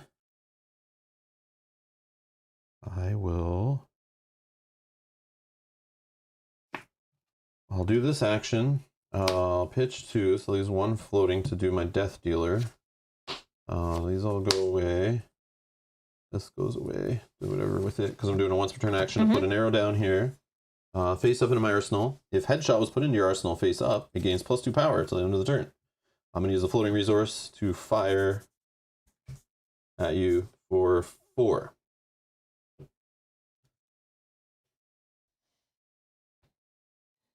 I'll defend for 5. Boom! Yeah, I didn't have a hand that I could put anything together that turn, so that was actually not terrible. 1, 2, 3, 4. All right, go ahead. Okay, I'll pass my turn. Go ahead. Okay.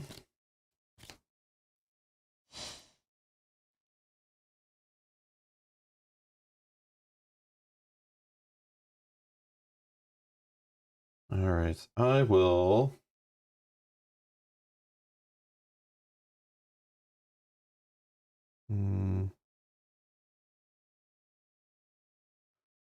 Pay 3 to play a. Oh no, sorry, I don't have to pay yet. Yeah, I'll pay to put a headshot in face up. So it has +2 to the end of the face. This one's a 6 shooter. That leaves 2 floating.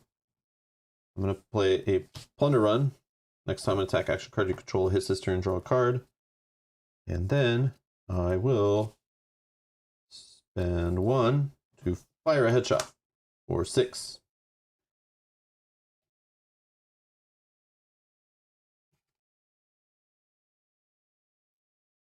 I'm going to hit you draw a card. Mm-hmm. And you don't have go again. Correct. What are we at here? 14, 20.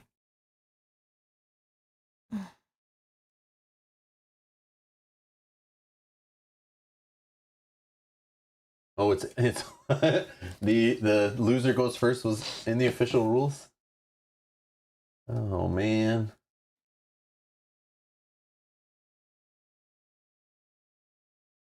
Oh, get out of here. I see what you're saying. Yeah, it's only in the best of 3 stuff. We don't know how many best sub we're playing right now. Listen, no.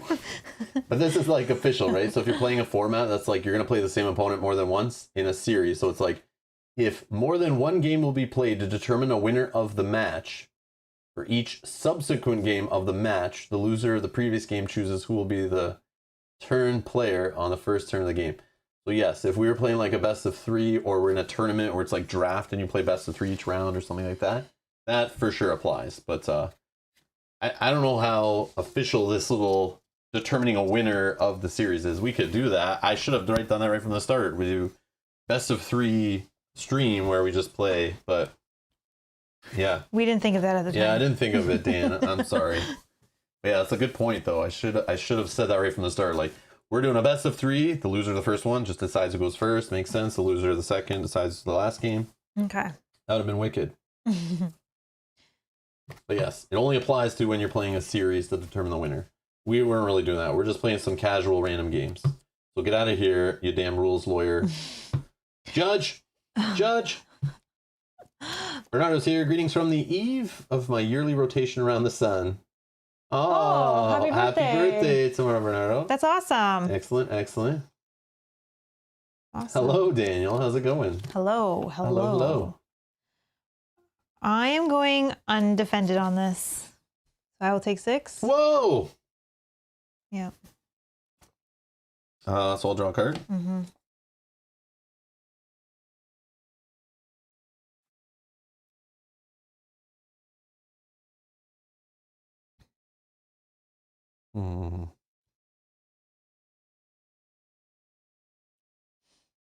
Okay. So yeah, that's that.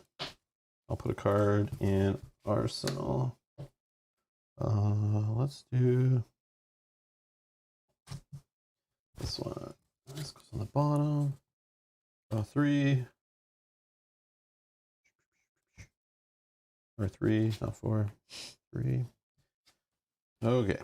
Okay. I'm going to trigger my once per turn ability to put Blizzard Bolt into my arsenal face up, giving it Dominate, paying for it with that. I will play a Chill to the Bone. The next time an ice or elemental attack hits a hero this turn, create 2 Frostbite tokens under their control, go again. I'll play a second version of that, go again, and then I will spend 1 to attack for 5 with Dominate. Wow. 5 with Dominate, and then I'll get 4 Frostbite tokens? Yeah. What the hell? That's part of why I was like, that seems better than I take the 6 damage, and then hopefully this messes up your next turn. All right, I'll defend for 3. Okay. So take 2, and then I'll give you this with a 4 on it. Have fun with that. So my next ability or action I pay for costs +4 now. Or this just goes away at the end of my turn and melts. I guess. You can waste the turn if you want. Are you done? That's yeah, it? I'm done. All right. Yeah, I thought that was worth it. Yeah, for sure. Okay. What is worth, like, spinning it up?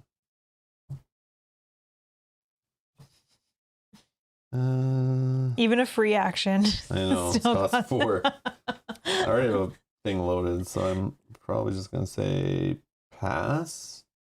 And this goes away. Okay. And I'll draw 1. Okay. Go then ahead. let's do...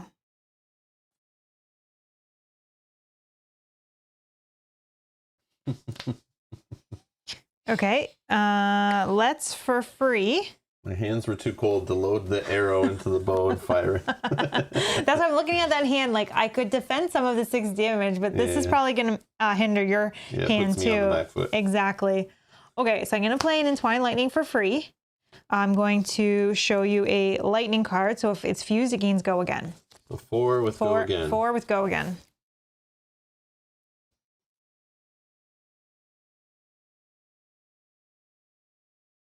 Mm.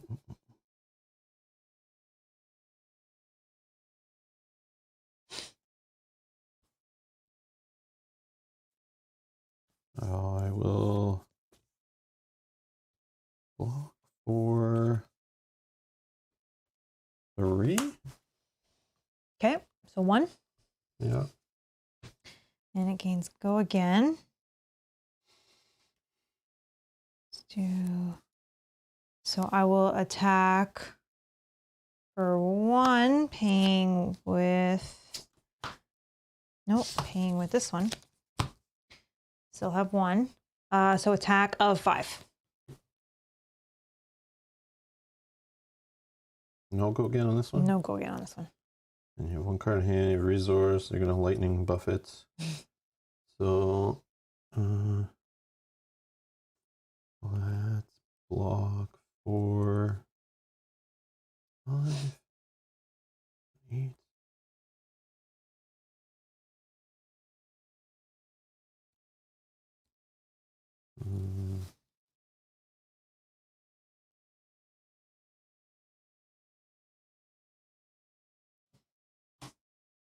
Block for 6. All good. Okay, and then I'll just put a card in my arsenal. We're done. I will pass. Draw up to 4.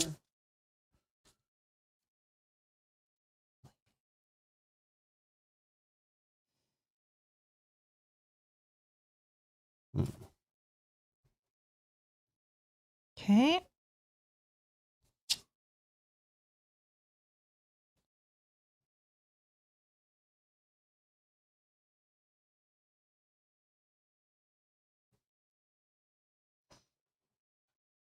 Okay, I'll play take aim. The next ranger attack action card you play this turn gets +3, and I can reload, but I already have something there.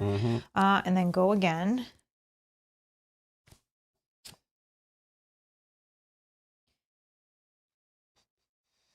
Let's pay 1 to hit. This is lightning. I will show you a lightning card. So if it's. Can I just see that card? Yeah. If Frazzle was fused, whenever an attack would deal damage this turn, instead it deals that damage +1. So this is an attack for 7. If it hits, it deals you 1 more. 7 if it hits. Oh, whenever the attack would deal damage, instead deals. Oh, so it deals +1 right away. If it was fused, whenever an attack would deal damage this turn. No, sorry. So it's an attack of 7. Yep. If it hits, it'll deal 1 additional. Okay. And I have no go again. No, attack of 7, right? Is +7. Yep. 7 if it hits, I get another one. Okay. So I'm gonna defend for 7-ish.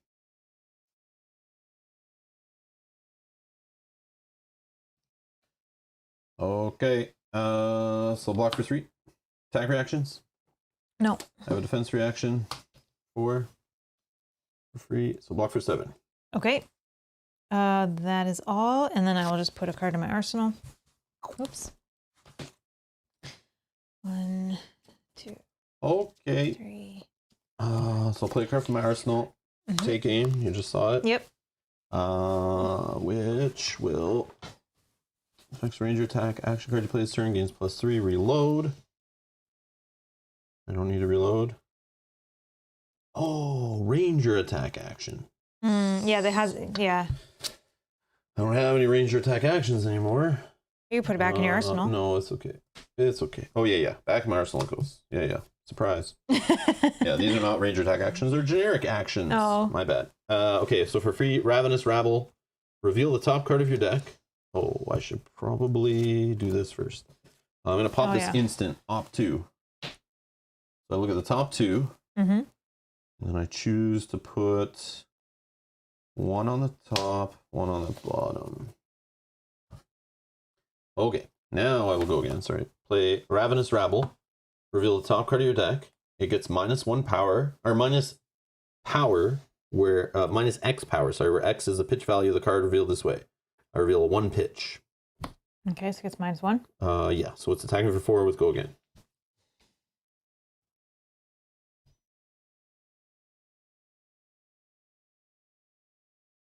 Four with go again.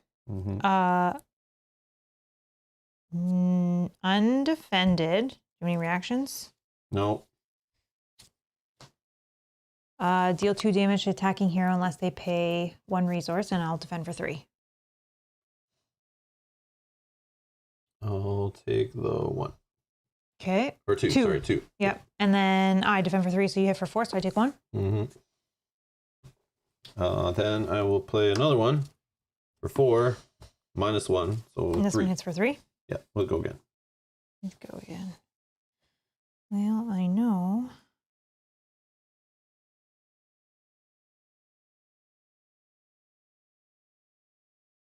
Yeah, this Azalea is not coming together at all for me. I'll just defend for 3. You'll defend for 3. Okay, which is what it was. Yeah. Okay. Then I'm done. Draw up. These. I think I have to just do. I'll attack for 5. Pay for it with that. No, wrong card. Oh, sorry. I also have a card here, which should be here. Pay for it with. Actually. Yeah, let's pay for it with that.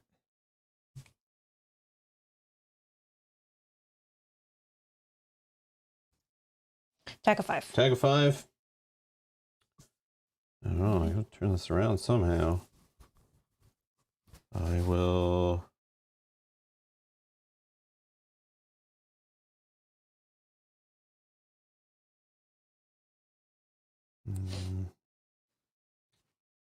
No money. No money. We'll go again. No go again.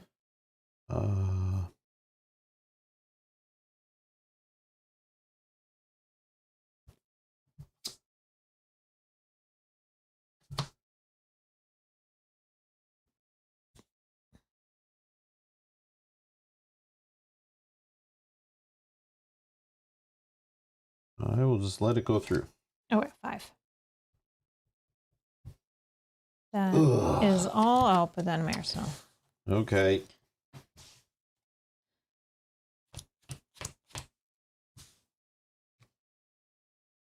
Okay, let's see if I'm gonna do this right.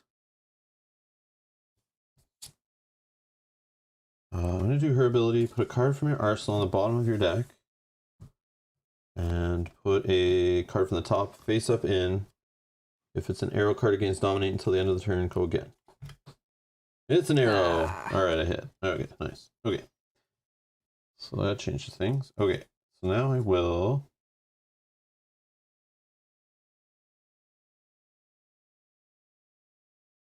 How do I pay for this?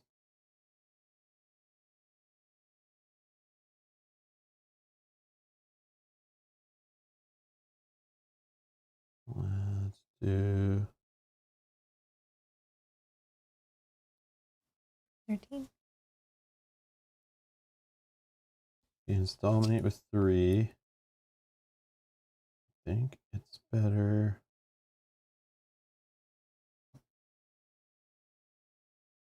Hit with this. Trying to do this correctly.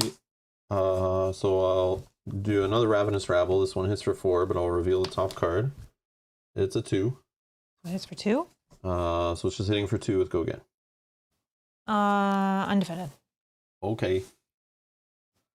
Then I will pitch to play a continue fight. Or come to fight, sorry. The next attack action card you play this turn gains +3. That leaves 2 floating resources. I'll spend another resource to play Foresight. Generic action. So this I go again. I have another action to play this one. The next attack action card you play this turn gets +3. If it was played from the arsenal, it was not. So don't worry about that. Go again. Then I'll fire my bow, or my arrow from my arsenal, which has dominate and +6. So 9. I am hitting you. Yeah, 9 with dominate. Well, I can only block with one card. So... And if it hits a hero, their first attack during their next turn costs an additional resource. Okay, that's fine. Okay, I'll just defend for 3. Okay. I take 6? Yeah. So remember, your first attack, so whether you use a weapon or a attack action or an arrow, whatever, costs you an additional resource. Okay. You got hit in the hamstring. Arrow to the knee. Okay, no worries.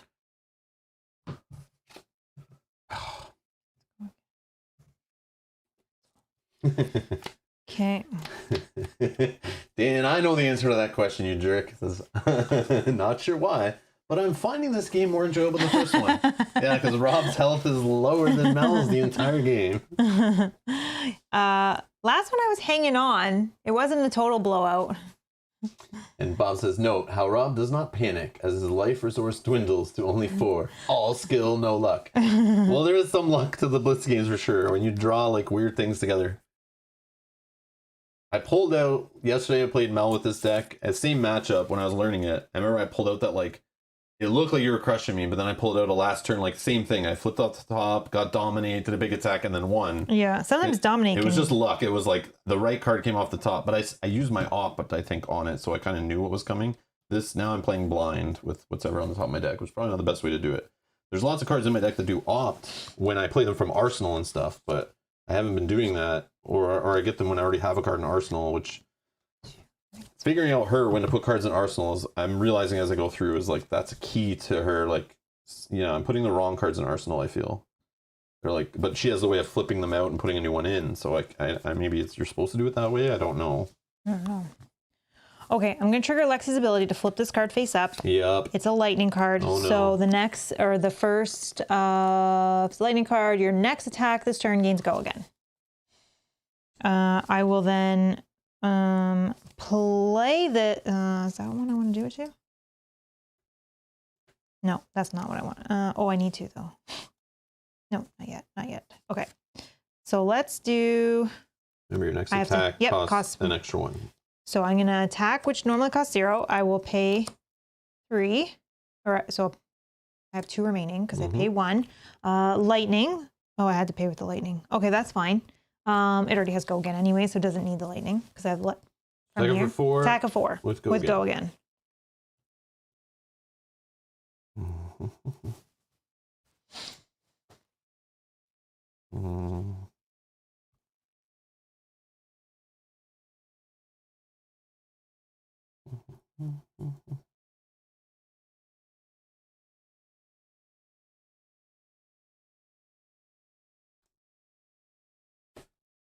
I will defend for, what am I at? 4. 4. Let me defend for...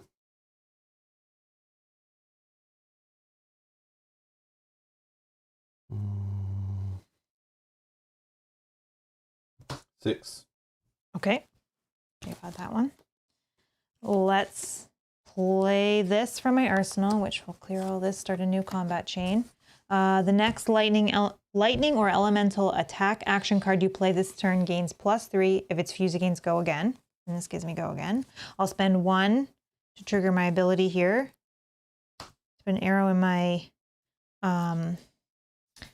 arsenal. I'll give it dominate, and then I'll attack for free with 7 with dominate. That's it. Whew. I only block for 3. Nice. Yeah. GG. All right, we're 1-1, I guess then.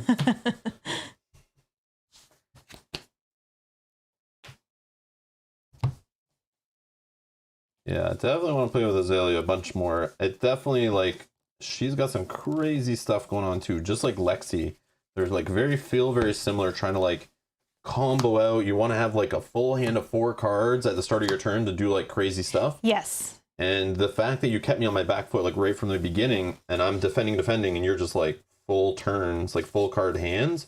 I'll never get out of the hole that way. I have to just take a big hit, come at you with my full hand, but I couldn't get I only got 1 big turn the whole game, which is not going to do it. And I took my chances on using a lot of my equipment that first turn to just to get that momentum with the cards I had. It just kind of worked. Yeah. I get in dominate right away and stuff. So going first there was huge. Yeah. If you went second, maybe it wouldn't have been the same because I would have attacked you. You would have dumped some of those cards. Maybe not had the same first turn on your offense. So there you go. There was showing how going first isn't always bad. Definitely. So you get to choose this time? Well, whatever. I don't care. We'll just do the roll still. Keep it consistent. Next time we'll do that. Okay. So now we're going to try Bolton, which I've only played twice maybe. Still haven't figured this guy out yet either. But he's a Blitz deck from Monarch. Where's this guy? Dan is saying, do you find that the heroes from one set are compatible to play with heroes from the other sets? Absolutely. I think so. That's what we're doing right now, right? Yeah. Well, like Blitz deck specifically, or you just mean in the game in general? Because obviously at like, calling tournaments and road to national tournaments and stuff that I've watched, it's any hero playing any hero from any set using any card. Like it's like the Wild West, and it seems like pretty balanced-ish. Isn't there a calling this weekend? I don't think so. I think it's like mid-October more. Oh, okay. I thought it was a long weekend. So I'm playing Bolton Blitz deck against Lexi's. So this is the matchup we're doing. We haven't tweaked the decks at all. We're just playing straight up Lexi versus Bolton. So Bolton is from the Monarch set, which was the last set that came out in like, I don't know, springtime or early summer, a few months back. And his whole thing, he's a warrior. Actually, we can kind of show this here. You have to remember what he does. Yeah, I have to remember what he does. So Bolton's a warrior. This is the young version, obviously. If you've charged this turn, so charged is a thing that was introduced in Monarch. So the way we've been seeing Fuse over and over again was new to Tales of Aria with all the elemental stuff. Well, in Monarch, they introduced light and dark. So now in the first set, there was a warrior. There might have been other warriors in the game, I don't know, but I know there was a warrior in the first set. Welcome to Wraith. And now we have a warrior here in Bolton, but it's a light warrior. So they added this whole light and dark thing, just like now we have ice and earth and elemental and all this stuff. So light and dark was the theme for Monarch. And I don't know if it's a thing with light, maybe with the charging. I haven't played the other light hero yet, Prism. But charging is basically just putting a card face up underneath your hero card, and then you can like use them for things. So in this case, you see the attack reaction. Let's read the first one. If you've charged this turn, which is mean you used the actual word charge, like a keyword, to put a card face up under your hero, attacks you control have +1 power while defended by an attack action card. And then he also has an attack reaction, which happens in that reaction window when you go back and forth with the opponent after they play defense cards, if they want. And you can banish a card from Bolton's Soul, and that just means one of those face-up cards you put underneath him with a charge. So if I put that in the banish zone, which you see down here, if I put a card in the banish zone from underneath my character card or my hero card, the target attack that I choose with it has to have greater power than its base gains go again. So he's about trying to attack wide, kind of like Mel is doing with Lexi, the way she keeps using lightning to get go again. He's trying to do it with souls, which he's charged underneath. That's the whole thing with this guy. So I'll try to show it off as best I can. So his idea is to be attacking with his hatchets. He actually has 2 one-handed weapons. So this is the first time you're going to see that at all on this channel, actually, right? Yeah. So he has a one-handed axe and another one-handed axe. So he's got Hatchet of Mind and Hatchet of Body. They both have the same text roughly, so it's once per turn action, so you can attack with each axe once by default. Whenever you attack with Hatchet of the Body, if Hatchet of the Mind was the last attack this turn, Hatchet of the Body gains +1 power until the end of the turn, which again, all that works. This one's the opposite, same thing. It all works with his little attack reaction down there. So they'll have higher power than their base on the second attack, so you could get go again on that second attack and possibly even be doing a third attack. So he wants to be attacking with his weapons plus attack actions from hand. So this is going to be the first hero, other than Briar a little bit. Like, I don't really attack with the weapon with Old Him. you don't attack with Shiver technically because you're firing arrows a lot. Right, It's focused on attack actions with the arrows. And Briar mainly does attack actions that they're buffing because they do attacks and action card. Non-attack actions and actions. Yeah. Balance is her thing. But sometimes she gets her little weapon in there for some arcane damage. But this is going to be the first hero we're going to see on the channel that is like really focused on using the weapons, which is a warrior thing. Because we knew you played Dorinthia first. She's a hero from the first set. That was the first hero you ever played to learn the game. Yes. And she was just all about using Dawnblade, her weapon, her sword, two-handed sword, to just buff that sword, attack with that sword multiple times, and just keep hitting with your weapon. So that was more of a thing in the earlier sets. Now it's getting like crazy with, you know, getting more complex and fancy with it. But this guy's kind of like, the warrior class is usually about using the weapons, I guess. So yeah, Bob's got to go. Okay, guys, it's getting to 2 a.m. tomorrow here in the UK. I might have to do some work today, so I'm going to get some Z's. Cheerio. Oh, see you later, bye, Bob. Bob. Have a good night. Game in general, Lexi has kicked your butt, though maybe she's overpowered compared to your old-ass ranger. I don't know if that was a full butt kick, because, I mean, I was down to 5 health. Yeah, no, it's still kind of close. Yeah. It was still kind of close. Like, maybe on my next turn, I could have... I don't remember... If I survived a little bit, like one more turn, maybe I could have hit her, knocked her down a little bit more. Yeah, I think in the first game, you were sitting at 8 when you beat me, right? So, I mean, technically, it was similar. Anyways, so yeah. And then the Blitz deck comes with... I think we've seen these before. Snapdragon Scalers. Attack reaction. Destroy Snapdragon Scalers. Target attack action card with cost 1 or less gains Go Again. So that's another way he can get Go Again, which is good. He's got his arms have Gallantry Gold. As an action, pay 1 resource to destroy these. Your weapon attacks gain +1 this turn. Go Again, which helps with his attack reaction as long as he's charged on the turn and then discarded a soul or whatever. Battle Worn, so if you defend with these, you put a -1 counter, so you can only block with them once, but it stays out until you want to destroy it.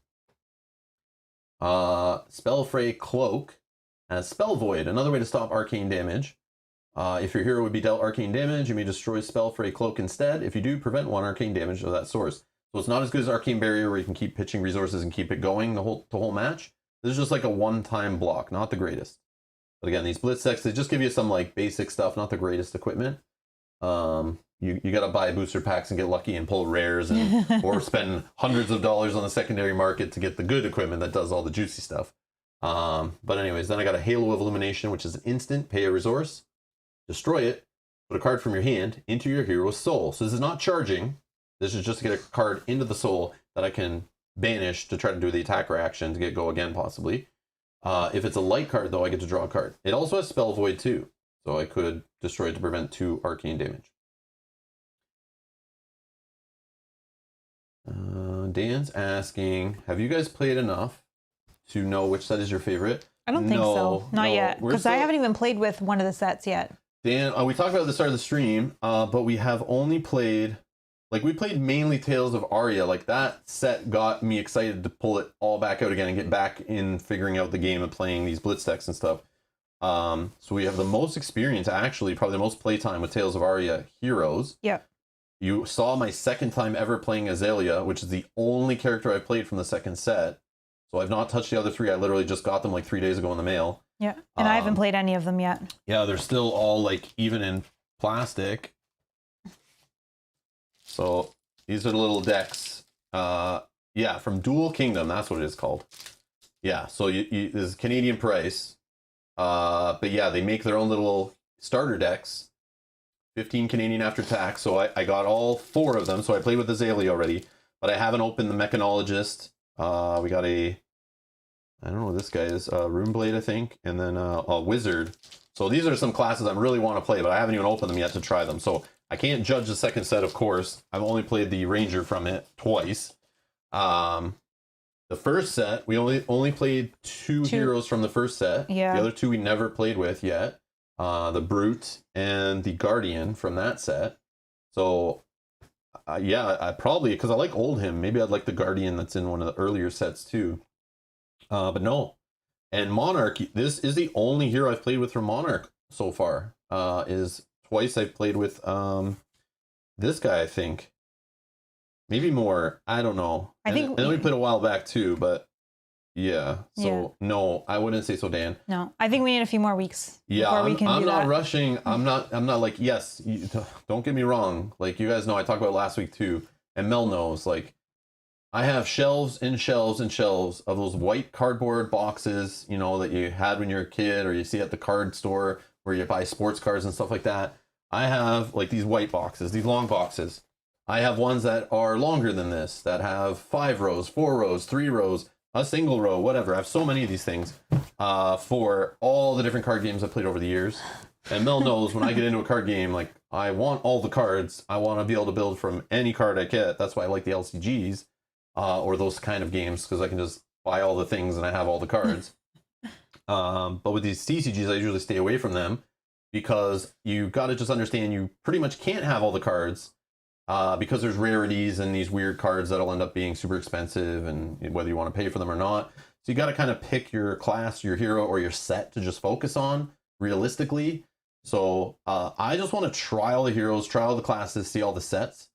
And then when I have a good feel for the game and I've seen a lot of the cards, because a lot of the cards are commons and rares, and that's what all the Blitz decks are made of.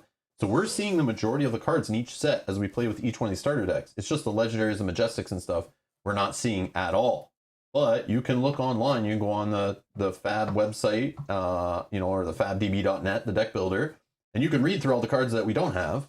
And then from there I can decide. But basically I would still follow the same logic of, once I find a hero or 2 that I really want to focus on, I would probably go buy a booster box or 2 from that set. And then I would start looking at some decks, maybe even before that, I would start looking at some decks online, because we have a bunch of cards in these Blitz decks. So maybe I don't need to buy booster sets. There's the other path that I may do, is if I'm going to start going to casual tournaments locally at my game stores in my area, and start working my way through the tournament scene eventually, if, I take my time at each stage. But if I start playing locally and I'm like winning and having fun and wanting to keep doing it, I then start getting serious with the game and then start going to national tournaments, worlds, and all that kind of stuff, and adding to my trophy shelf. But this game, I'm still just in the discovery phase, and I'm not rushing it. The game could die and fizzle and burn up before I get to the point where I'm playing in tournaments. I don't even know. But I think the game has some long legs. I think it's cool. I want to keep trying it out. I'm not rushing into it. I'm being careful. But by next week, I could have like 8 booster boxes. Who knows? But I'm trying not to do that. I'm trying to be disciplined, because it's a collectible card game, which can get pretty crazy. And we all know it's like inherently any kind of randomly distributed, any randomly like distribution model that has like randomly generated packs with different rarities, it can lead to like gambling. People who have gambling tendencies, it can really feed on those. So the whole dopamine rush of cracking open a booster pack and finding that shiny rare card and getting all excited, it's like crack. It's like an addictive crack, and some people, it can bankrupt people, right? It's known to do that, right? It's addictive, like, World of Warcraft, same kind of thing, or any of these things that are constant. Like maybe the next one, maybe the next one. Yeah. Just one more, just one more pull on the slot machine. Yeah. Just one more quarter. Yeah, because it might be the winner. One more poker hand, or, I'll just go take out another, $100. Just, I want to play, I'll win my money back. It can do that, right? It can do that. So they prey on like teens and people who have disposable income and stuff, and they don't really realize that. So I'm being careful. I know better. I've seen it do bad things to people. So CCGs kind of scare me with that thing, but like, if you're smart with it and you spend what you can afford and you're not blowing your life savings on trying to chase down rare cards and stuff, it's fine. But I still want to find out what I want to play, what set is my favorite, and or which classes, and target my money there. So 2 paths are buy booster boxes, crack a bunch of packs, hopefully find what I need for that class or that hero or those couple heroes. If I don't, I trade away the legends or the legendaries and the rares and stuff that don't work for the decks I'm trying to build and the heroes I'm trying to play. I try to trade those away to get the stuff that I need that I didn't open for my specific hero and class. That's one way to do it. But that way I'll have a whole bunch of extra commons and rares. And since I already have all these Blitz decks and classic constructed decks, I already have tons of commons and rares. So maybe I'll have too much extra. So what I could do, the other option, is just go on the secondary market and just buy unlimited copies of all the cards I need to build the specific decks I want. So if I was starting to go to a tournament, I want to play Ranger, I go look up some really good Ranger builds. I decide if I'm playing Lexi or Azalea, or maybe a future Ranger that comes out next set, I don't know. By the time I get that time, and then I'll look at a deck list. Then I'll look through the cards I have, and I probably have a bunch of the commons and rares that want to go in the deck anyway. The ones I'm missing are going to be pennies to buy those commons and rares I'm missing. It's just the legendaries and the majestics that I want to put in the deck. It could cost, $1.50 a card, $20 a card. Do I need 3 copies of it? Is it $100 a card, $150 a card? Is it equipment that I only need 1 of? But yeah, a tournament deck could be anywhere from a couple $100s to like, $500-$800. I don't know, but there's always cheaper options for every card slot in your deck in these collectible games. So I just don't know which way I want to go. So it's hard to say, but the long-winded answer, that's the way I want to approach the game still. That's the way I feel. That's the way I felt since the beginning, like a year ago when I found out about the game. I want to take it slow and really figure out where I want to put my money into the game if I'm going to go that far. I don't want to just start buying booster box after booster box, cracking packs, have a whole bunch of cards that are useless to me, then be having to spend all the time trading and buying online and, go into the card store and try to sell cards off and buy the cards I need. Just to build up a tournament deck, and then I don't really start going to tournaments. That was all a waste of time to me, and I could have spent that money on a game that I would put more hours into. So I need to take it slow, play the game, make sure I do love it, don't get bored of it, and the excitement doesn't die off. And if it doesn't, then I'll start looking for tournaments in my area, which I know there already are. And as COVID restrictions are lifted, we're almost at 82% fully vaccinated in our province. And first shot is almost up to like 90% first shot vaccination, which is huge. Yeah. So hopefully soon, Ontario, the province of Ontario in Canada will return to normal. Not every province is following that, by the way. We have our own Texas here, and our own Florida. But yeah, anyways, hopefully that'll let me get out back into the tournament scene and not feel so awkward. And maybe we can start playing tournaments, and then I'll be spending more on cards, going to tournaments, getting videos for you guys at tournaments, that kind of stuff, doing that what I used to do. Someone did say just the setup of this reminds them of old AGOT days. Yeah. Yeah, I've spent thousands and thousands of hours live streaming and filming and traveling and attending and playing in tournaments, and yeah, man, it's crazy. But yeah, so I could go super deep in this game, or I could just treat it casual. And right now I'm treating it casual. I'm showing you guys the casual side of it.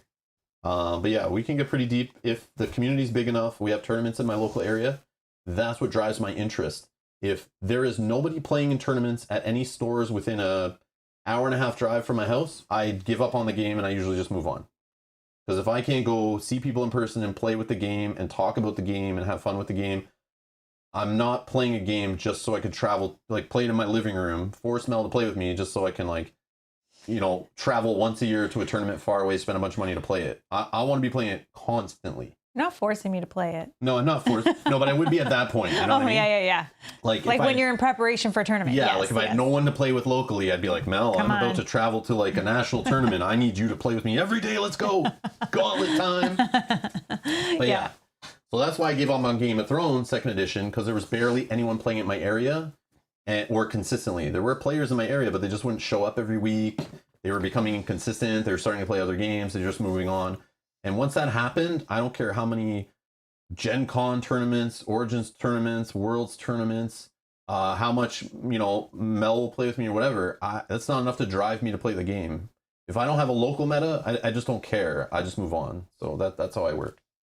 That's what I find. I just lose interest if there's not excitement locally. So this game coming around and being called Flesh and Blood, and they're really trying to promote organized play in stores and really support the stores and make it something you want to go to your store and play and buy packs and play draft and play sealed and play blitz and play classic constructed. And they do armory events, and it's kind of like Keyforge, only in the store. They use gem tournament software, so you can have all these wacky tournaments styles and formats. So I already know some of the stores that used to support Keyforge tournaments I used to go play in locally within an hour drive, 2 hour drive. They're doing it again. They're already holding Flesh and Blood stuff as we're coming out of like lockdowns and those kind of things, or they're allowed to actually have that many people in the store to actually hold a tournament. they're not as big as they could be. They were restricted to how many people can play in the tournament, but hopefully eventually I'll stop. And then I can go there, bring my camera, start giving people Blitz decks, pushing the game, building the community, teaching people how to play. The things I love to do in these kind of tournament card games. But yeah, that's Dan got that out of me. That's my rant about where I'm at with this game and where I may go with it or where I might not go with it. So my favorite set, I can't even get that far yet. I haven't got there yet. So I am kind of hoping, though, that if Gen Con is actually a thing that's maybe a bigger event next year, that maybe this is a tournament that they have there. Do you think? I don't know. Did they have Flesh and Blood there this year? I'm not. No, I think don't they think did. so. I don't think they did, but it could be. But they've been doing their like own things, like Right. Vegas, Dallas, But I'm hoping Cincinnati. that maybe next year, as things open up and stuff, because then we can go to Gen Con and play it. And Zara says you could be waiting over a year for card support for your deck. That is true. Sorry. The first post was my only concern with the game is as a hero/class pool increases, it becomes more difficult to support each. This happened with Cardfight Vanguard that had 25 plus nations with 3 archetypes each. Wow. You could be waiting for over a year for card support for your deck. That makes sense. We had that kind of stuff happen in Game of Thrones too, though, because if you're playing a certain faction, let's say you're playing House Greyjoy, like I was mainly in the last one before it ended.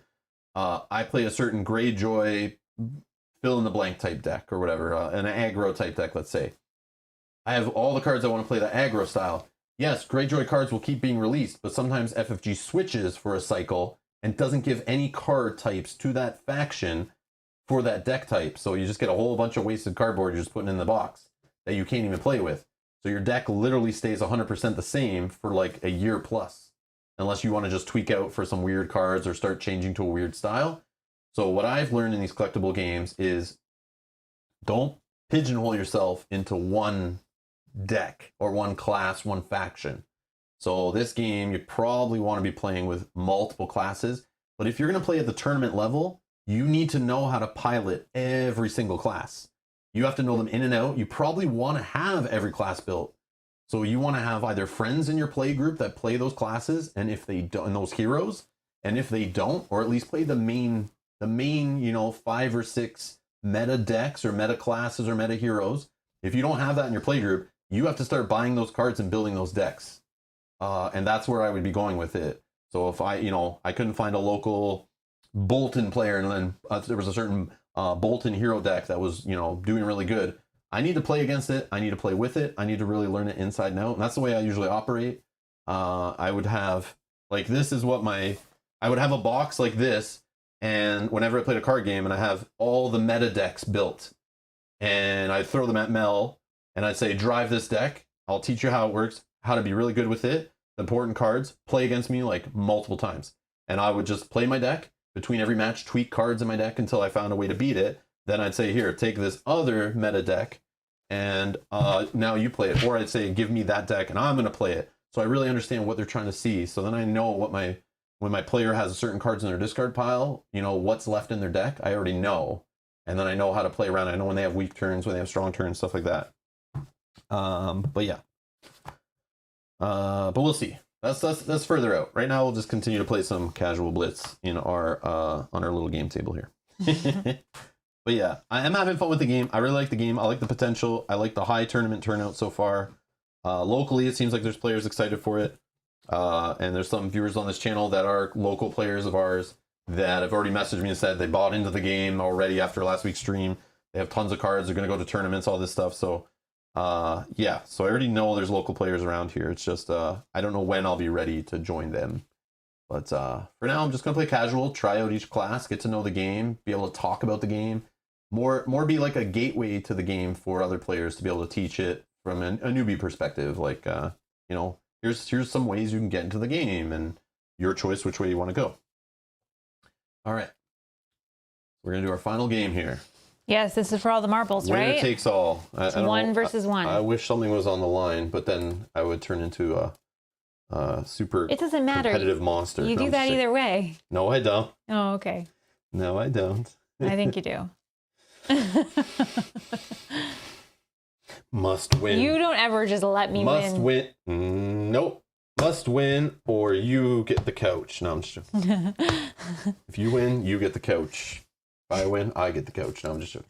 Oh, so it's good to be on the couch? If I win, I get the couch. If you win, you get the couch? Yeah, if you win, it pisses me off, so you're on the couch. Oh, I see. I get the bed all to myself. I see. You see? Yep. Stretching out on the bed. Okay. And you're cramped up on the couch. I actually don't find the couch uncomfortable. I know, so it's not terrible. Why you want us to have a bigger couch. That's why they joke about it. Okay. But it's like your couch is not that bad. I'm gonna roll. Well, I don't know. Are we rolling or are you choosing? Well, we kept it rolling the same. Let's keep it consistent. We've kept it rolling.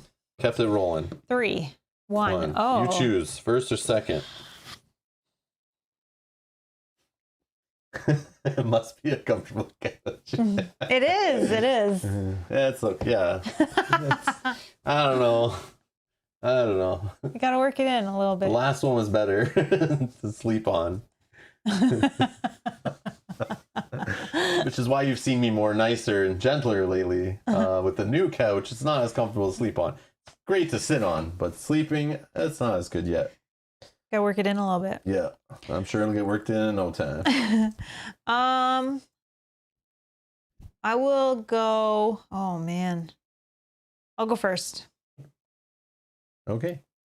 The cool part too, with Sarah's comment about the waiting for support too, is with all these Blitz decks where we are too, like we have stuff to play with too. All the factions, we could just buy a couple like legendaries and stuff, or majestics that are more situational and focused on the class, just to spice up these decks if we wanted to.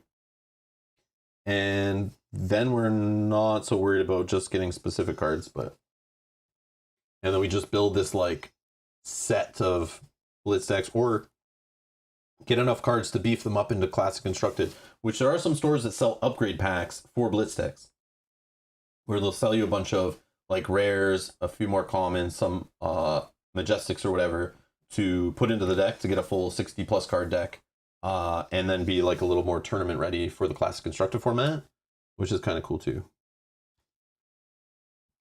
But I don't know if that's the most cost effective way to go forward, but all right, you good? I think so. Sorry, who's first? You? Me.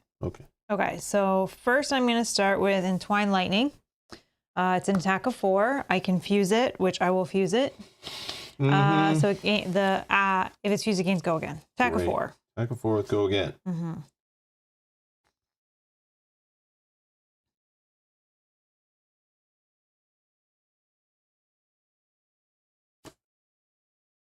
I will block for 3. Okay, you take 1. Great. I will then... Actually... Yeah, no, go ahead. I will then trigger my instant ability, paying for it with Electrify. I have 2 remaining. Putting that in there. Then I will give it... I'll give it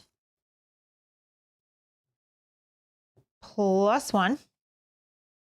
And then I will spend 1 to attack for 5.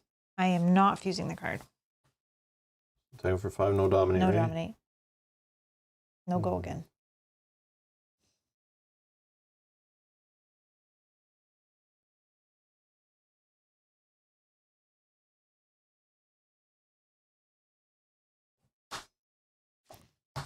And for 6. Okay. I will just trigger to discard this to deal 1 damage to you because you discarded 1 card from hand. Okay. Defended. Sorry. And then that goes there. All right. And then we both draw. No, you don't do that. Yes, that's right. I just draw. I'm thinking like, man, I just went. Okay. Oh yeah, there's something cool in these Monarch Blitz decks that I should have explained before. What's that? The mentor thing. Oh, do you have it? No, no, I don't. Okay, so you want to wait till you get it, so you don't. I might not get it ever. Then just. I'll do it at the after. end. I'll do it at the end. Yeah. Yeah. But I want to show it. That's kind of cool. But anyways. And they're only in these Blitz decks, the Mentors, which is kind of neat. I wish they had the Mentors in the Tales of Aria Blitz decks. That was weird the way they just dropped it. I don't know why they did that, but maybe people didn't like it very much. Go ahead. Okay. Let me think here.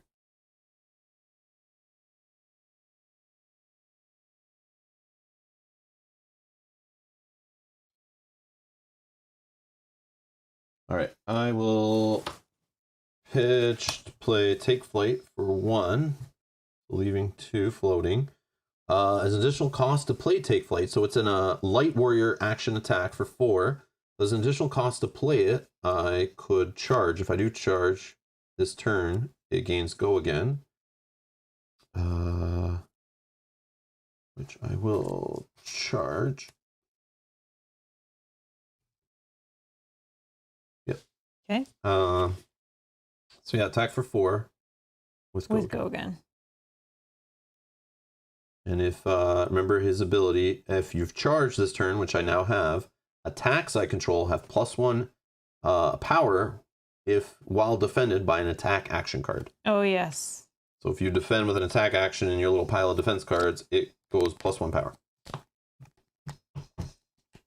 Pack of 4? Attack 4. Undefended. Reactions? No. Okay. Okay. So I will spend 1 to attack with Hatchet of Body for 2. I'll defend for 3, but this will give it the buff, so it's 3 versus 3. 3 versus 3, eh?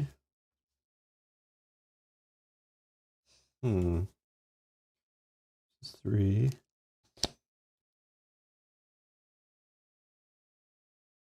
I'll banish this as an attack reaction to give it Go Again, because its strength was buffed higher than its base. You just play that. Okay, so you blocked it. I'll spend another to attack with Hatchet of the Mind, which is 2, 3, because I played this one as my last attack. So it's attacking for 3, and if you block with an attack action, it'll become 4. Undefended. Reactions? Nope. Okay.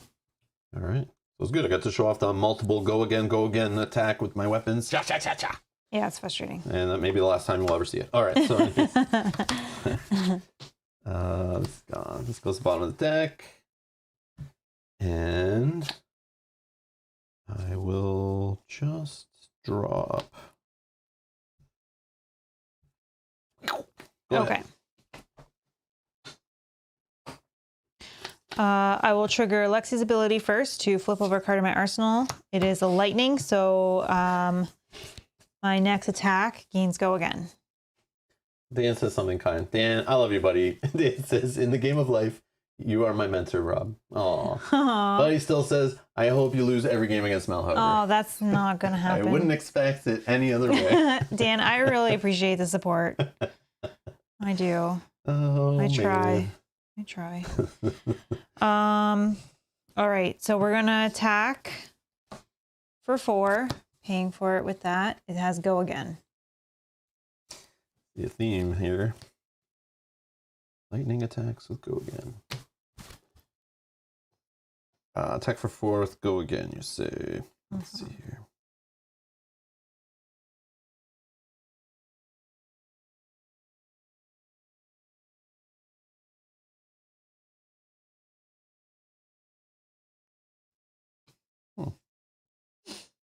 That's a cool one.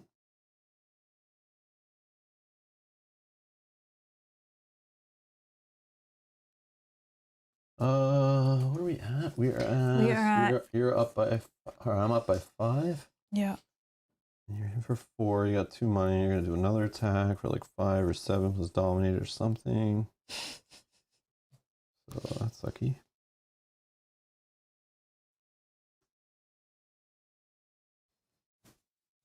So I will just...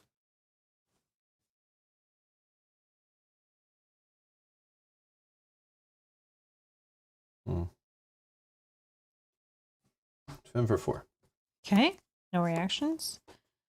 I will spend 1 to play Electrify, which will remove these from the combat chain. Those can go away. The next time an attack action card hits a hero this turn, it deals 3 damage to them. It was not played from my arsenal, and then it gains go again. I will spend 1 for an attack of 5. If it hits, it deals 3 damage to you.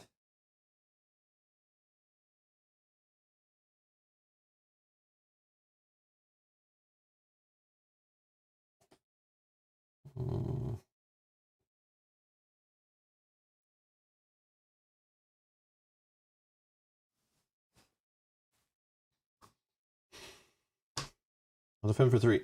Okay, so take total of 5. 2 from the attack, and then because it hit, 3 damage. Yep. We're tied? Yep. Okay. Oh, yeah, I'll draw. Go ahead. I will just pass, draw up.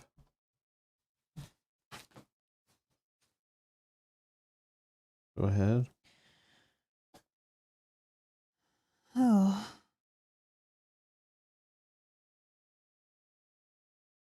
Wow.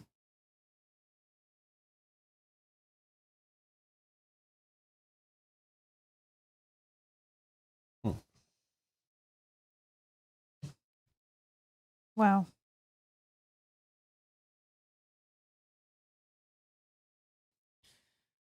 That really sucks. Very, very much. Well, I'm actually going to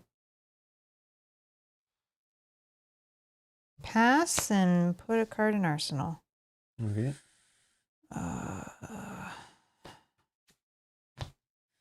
Okay, and draw.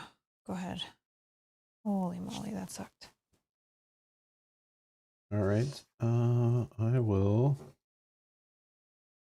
I want to do this.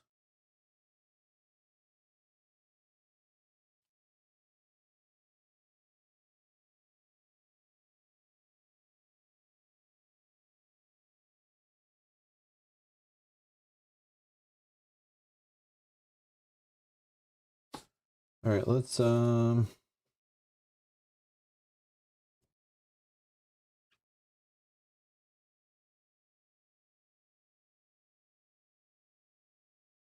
how I should be doing this.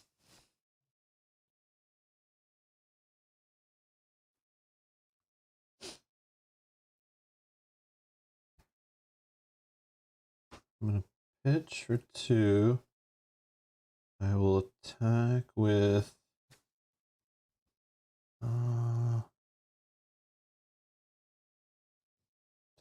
this for 1. So attacking for 2. But if you block with an attack action, actually, hold on. Let me.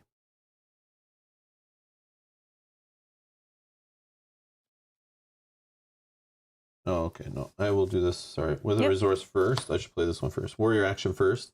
Your next weapon attack gets +3, and if you've attacked with a weapon this turn, which I haven't, your next attack gains dominate. Oh, I have attacked with a weapon this turn. Yes. No, I haven't. No, you haven't yet. Yeah. I played this first, then I play this. Yes, sorry. So +3, so it's 5. And this says go again, so I played into this. So I'm attacking for +3, 5 with my Hatch of the Body. And that's 2 resources used up.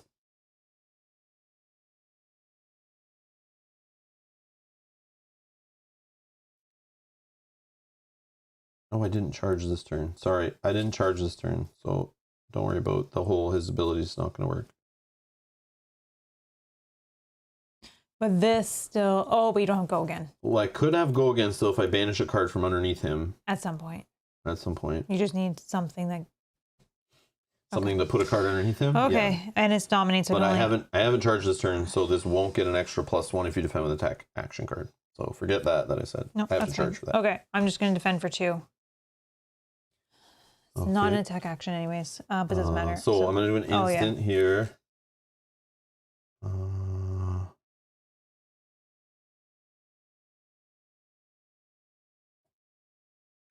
Pitch for 1. Popping. Actually, do I even have money to make it go again? I don't think that's smart to actually do that. So just the 3? Yes. Okay.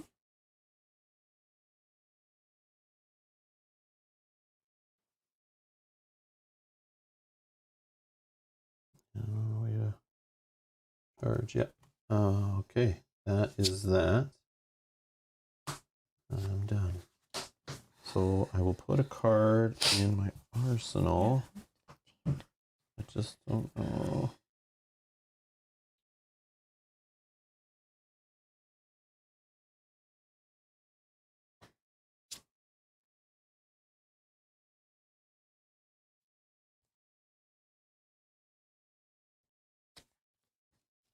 Okay, so I'll draw up. Okay, go ahead. Actually. Oh, Nope. let's see what I could have done. I'm an idiot. Forgot about my Snapdragon scalers. Oh well, carry on. Screw myself. I will trigger Deep Blue to put a card from a hand to the bottom of my deck, destroy this to gain 3 resources, and go again. Okay.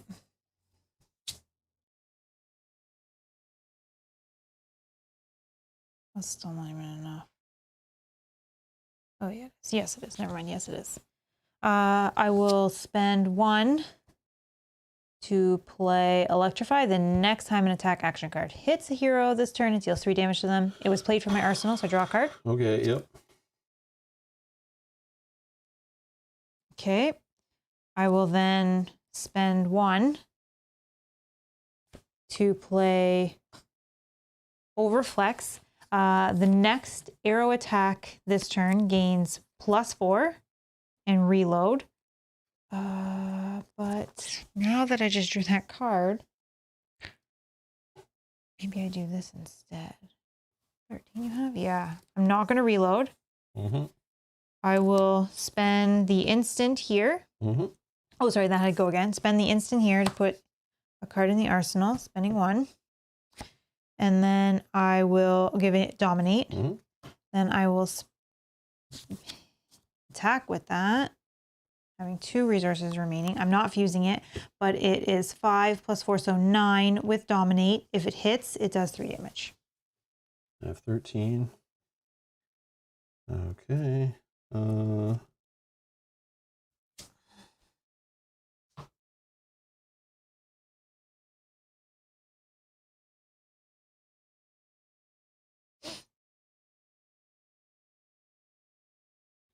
Let's do.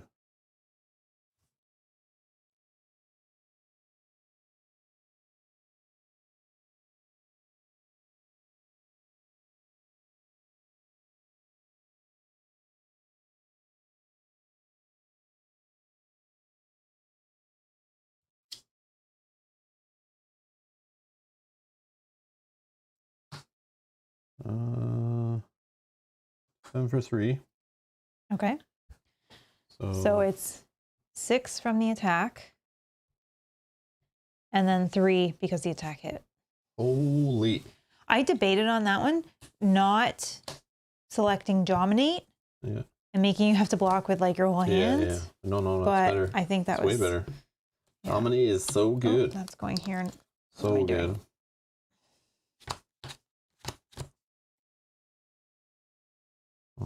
Okay.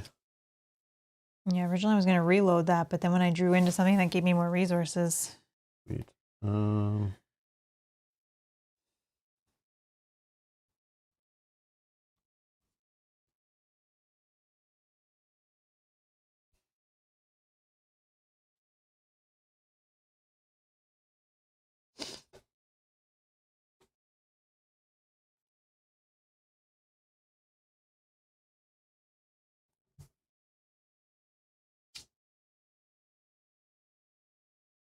Okay, I will pitch to play this one. I have one floating resource. This is a Rising Solar Tide, which if it hits, I put it into my Hero's Soul. It's coming at you for 5.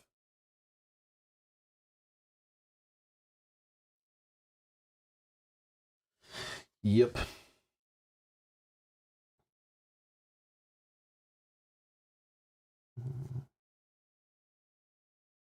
Actually, sorry, I'm going to pitch a different card to pay for that. Same value, though.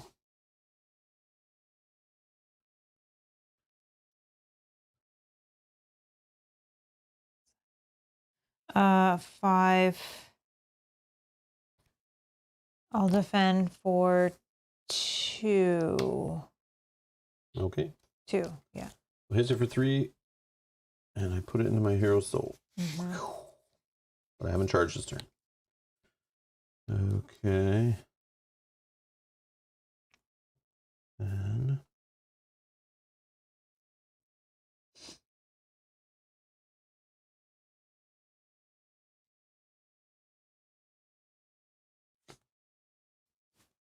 oh yeah, sorry. I gotta pop this as an attack reaction to give that target attack action card with cost 1 or less go again.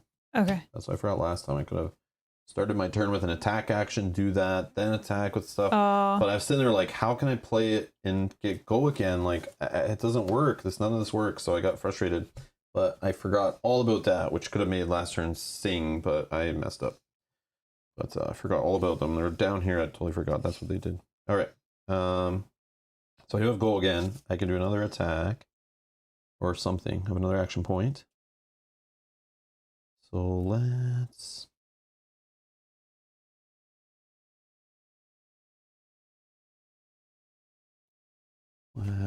pop this. One resource. I'm going to do Gallantry Gold for an action. Destroy it. Your weapon attacks gain +1 this turn. Go again. Then I will spend, play, need 2. Yeah, so I'll get 2 resources. Well, I guess I'll spend 1 to do an attack with Hatchet of the Body. So it's attack of 3? So it's attack of 3. I'll just defend for 1. Okay. Reaction? Yeah, I gotta do this attack reaction. Yeah, it had plus. Yeah, space is bigger. I'll banish this to give it go again. Okay, so 2. Yeah. And then I'll attack with my other weapon, which is +1 off that other card, so it's a 4. Undefended. Okay. Wow. Another way to give it go again than I see. I wish. I wish.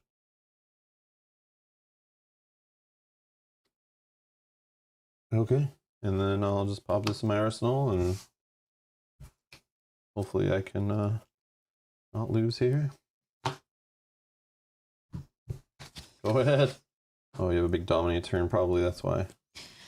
Not quite. I don't think I have enough resources for that, but... Okay, so I finally drew into the mentor. We can talk about the mentor before I pitch it for defensive purposes, probably, if it can even do that.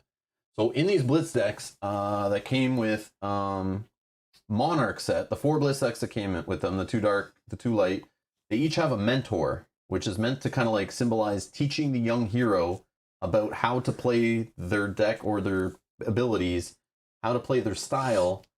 So this is the mentor Minerva Themis, who is the mentor to Bolton. And these come with the Blitz decks, but I don't think they're like tournament legal cards or anything like that. Maybe you can play with these. I don't know in Blitz tournaments. I'm not sure. But at the start of your turn, if she's face down in your arsenal, so the idea is I plop her in my arsenal, start of a future turn, I flip her over. Now she's face up in my arsenal, and it says there are one-handed weapons you control have +1 power, which feeds right into Bolton's ability, allowing him to get go again more often and hit harder and keep hitting multiple attacks in a turn. And it says whenever a weapon you control hits, put a lesson counter on Minerva. Then, if there are 3 or more less encounters on Minerva, banish her, search your deck for a specialization card, which I already had in my hand. I could have played it, but I was just trying to get this working, so I purposely pitched it. It clogged my hand for like 3 turns. I was so dumb doing that. But I just wanted to pitch it so that it gets in my deck so I could possibly search for it if I saw her earlier. But I didn't see her earlier, so now I'm seeing her now, and it's like too late. But it's kind of a little cool way, and each of the heroes that come in Monarch have one that does completely different stuff to benefit the play of the deck, which is cool. So if you can see this early, you get it in play, it's buffing up your weapons, makes some great turns, then goes away, pulls out your specialization card, which you can use to set up a big combo turn. So super neat. And it's a very cool thematic thing. And I love them. I wish they came in the Tales of Aria ones too, but they didn't. So I don't know if they'll ever do these again, but they were kind of cool in the Blitz decks for Monarch. So surprise, that's what's in my hand. And yes, it can defend for 3, thankfully. All right, perfect. All right, I will play Overflex for 1, paying for it with this, which it lets me... Your next arrow attack this turn gains +4, reload, go again. Reload, and then go again. I will spend that 1 to attack for 4 + 4, so 8 attack. It's not fused, and it'll go again. 8 attack. 8. I wish I so badly could have given it Dominate. I'd be done.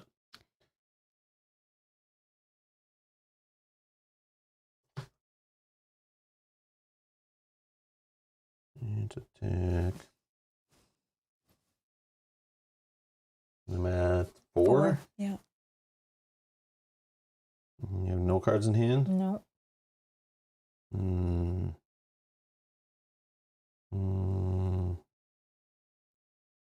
Nothing in the arsenal, so I don't worry about a stupid trap next turn. Okay. I don't think I had that this game, have I? 3. And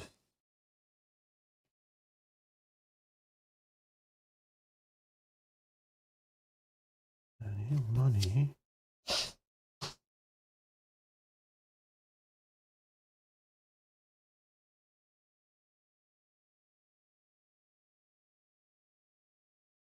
Oh, 4, 5. Okay. You take 3? Yep. Living on the edge. Okay.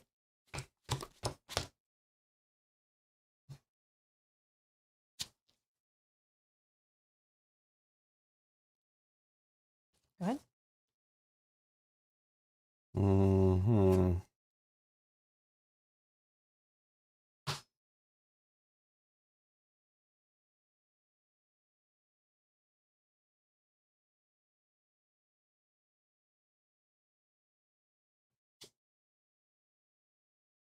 I'll tag with this Express Lightning from the arsenal for free. As an additional cost, I may charge my hero's soul.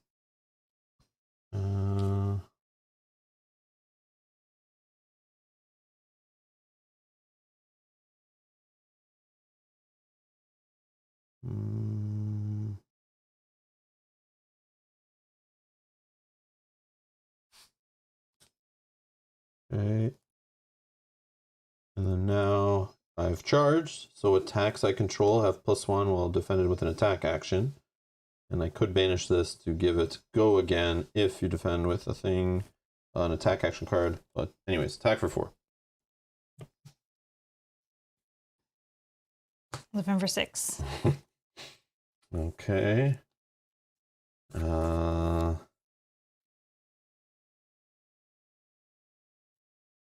I will... Is there attack action? Yeah. Okay, so it's now 5. You block for 6. So to get buffed, so I can banish this to give it go again.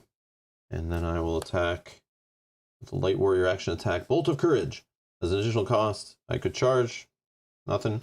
If I have charged this turn, which I have, if it hits, I draw a card. So attacking for 3. But if you defend with an attack reaction, it gets +1. Or an attack action, sorry, an attack action. Excellent. 6. So it does get buffed. I have nothing else to get go again. So yeah, full block. Okay.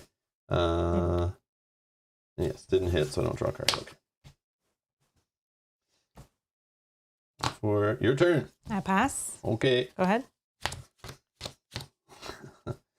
Ugh. Okay, I was just hoping that's... No, we'll see. All right. Both at 1 though, right? Yeah. Yeah, both at 1. Oh man. There's those turns with sometimes where it's like it just doesn't line up or you can't afford. I finally got money, but I don't need it. Oh, maybe I do. Yeah, weapons. I got weapons.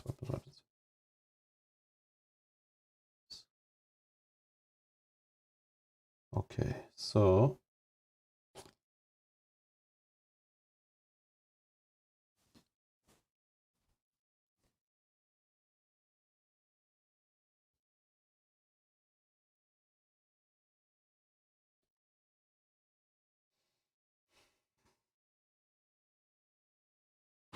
oh, I don't need a pitch. Okay, Express Lightning for 3. Initial costs. I can charge my hero.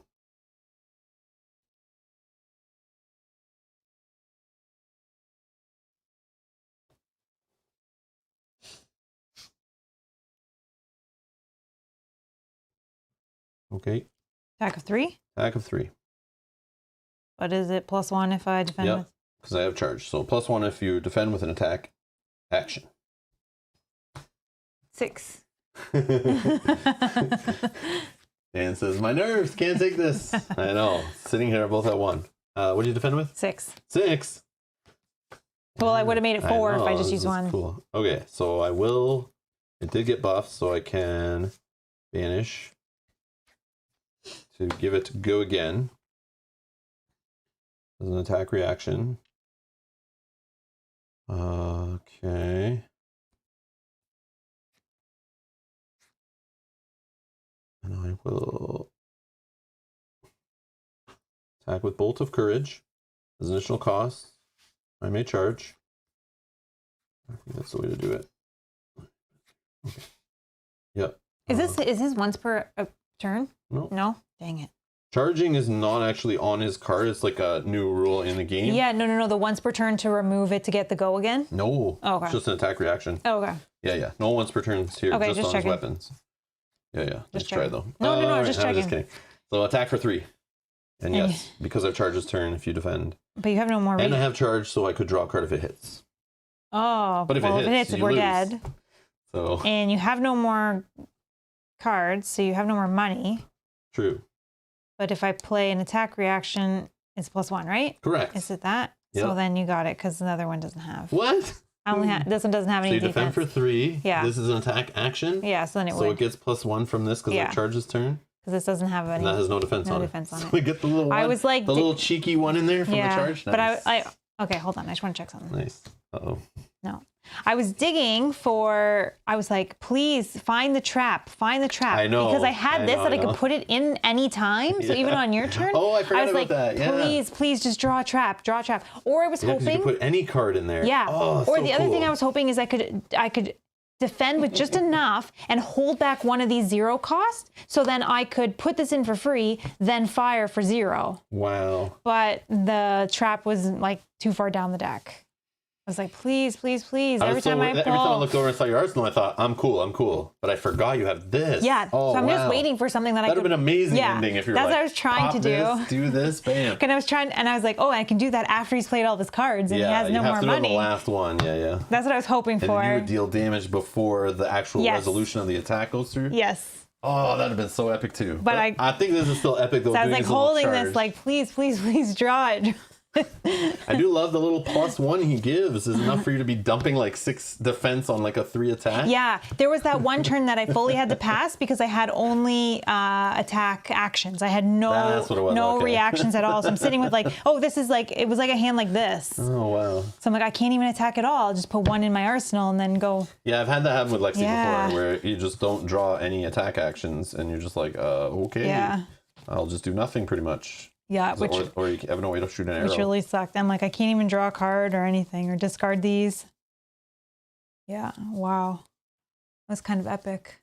Yeah, that was cool. That was like our best ending ever. That was a cool way to end the stream for sure. Down one and one, and we're just like going very carefully back and forth at each I other. could have hung on if that one last card had a defense of anything on it. So yes, Dan, the Blitz decks and the heroes seem to be balanced towards each other because this was a close game and they're from different sets. Yeah.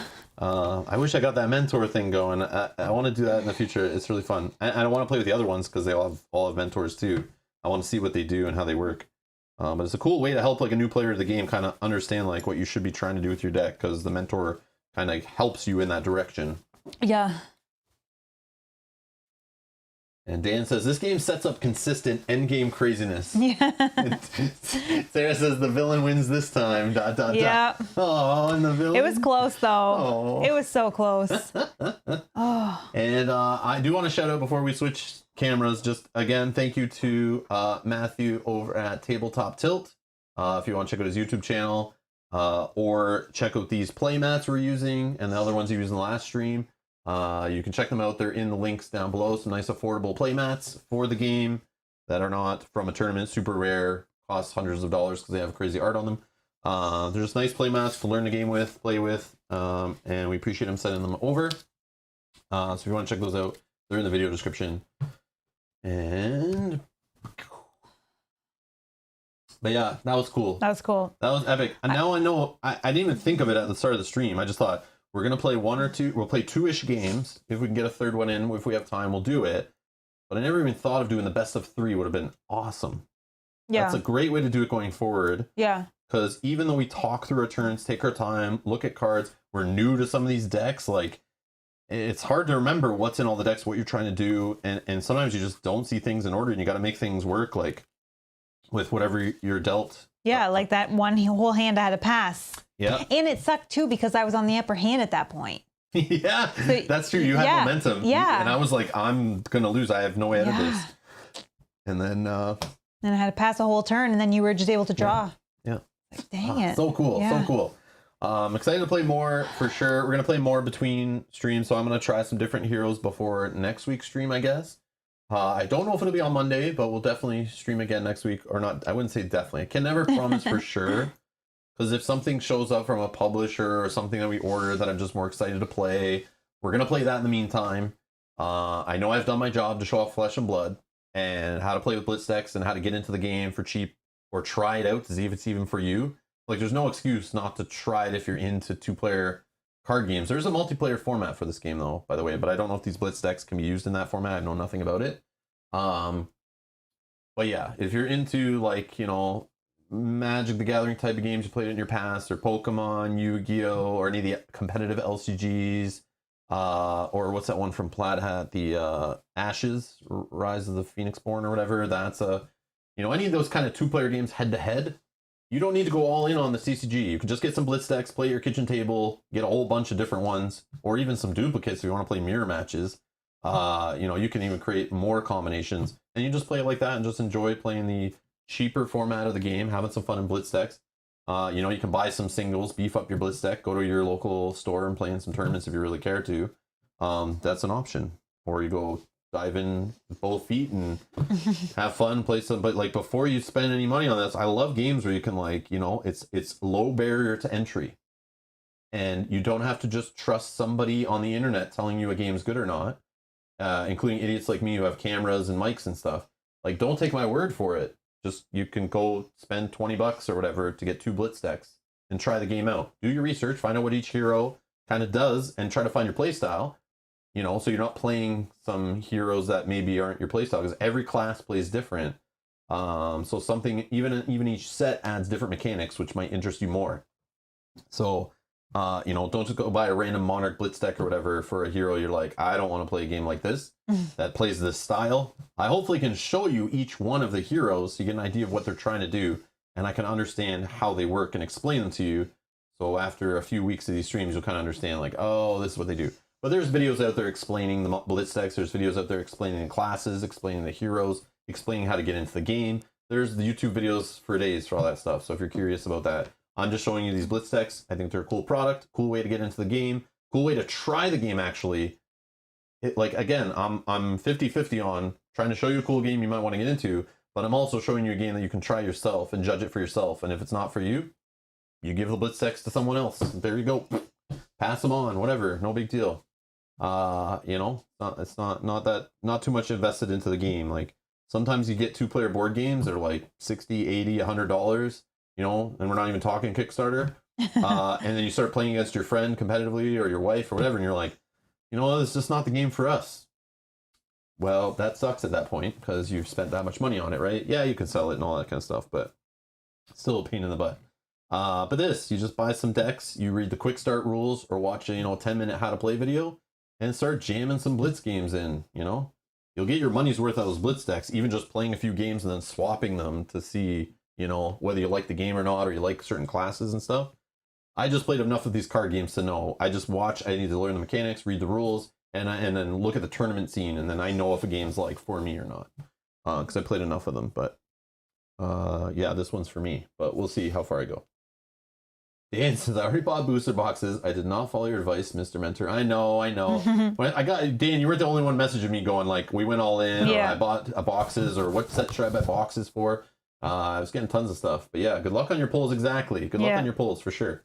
I'm looking forward to getting some booster boxes in the future, just to like see what you can do deck building wise, what we can get going, buff up some of these heroes, play like some better decks. The only fear is that I'll start throwing off the balance of these little Blitz decks. Is if I start getting legendary cards. Oh, look, I got this Ranger legendary, or I got this better equipment. Yeah, you want to throw it in one, but then the other one doesn't have. Yeah, so then it's like, oh, I don't have any cool cards for your Blitz deck or this Blitz deck or whatever, and it's like, I don't know, maybe I'll just keep these the way they are, and and then we'll see. But or I keep the Blitz decks for the classes that I don't want to expand.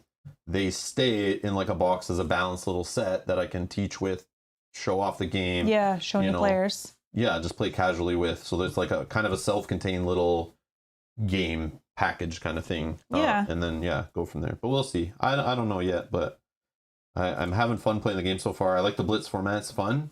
It can be a little swingy. It can be a little less forgiving for sure than Classic Constructed. Classic Constructed having 40 health, you have time. If you get a few crap draw turns or a bad start, you have plenty of time to stabilize yourself, to set up some big turns and stay in the game. But in Blitz, if you have like your opponent has one crazy good dominate turn, like you saw me with the old him, right? I get one crazy dominate turn, boom, half your health's gone. Yeah, and there's nothing you can do about it. Yeah, you're already halfway to losing if someone gets a great turn and you just can't hold yourself, or you're always on the back foot. Yeah. But there is still, Blitz still has the back and forth, and obviously playing more of it, you kind of learn how to, get through it. And you can see that the scores are close. Yeah. So it's not like they're blowouts. Yeah. Yeah, it's still not blowout. It just feels like once that you get the big hit against you, it's like, well, I have no comeback. Like, I'm like on my last legs. Hopefully, I can get back into the game a little bit. But I feel like Classic Constructed is more of you get down to the 2, 3, 1 health, kind of little situations more often. Yeah. Just because it's the longer health, longer game, bigger deck, setting up combos and stuff. It just seems it's more forgiving, right? More forgiving. I feel like it is. I'm not 100% sure. But but maybe we haven't played enough of that to fully know. Feel. But yeah, the 20 health is like, man, it goes so fast. Small room for error, it feels like, but still fun. And I just love it's quick. Like, we're not quick with it, obviously. We're still learning and stuff, and we're playing on stream. But I mean, once you know, we did play 3 games. Yeah, a reasonable time, right? In 3 hours.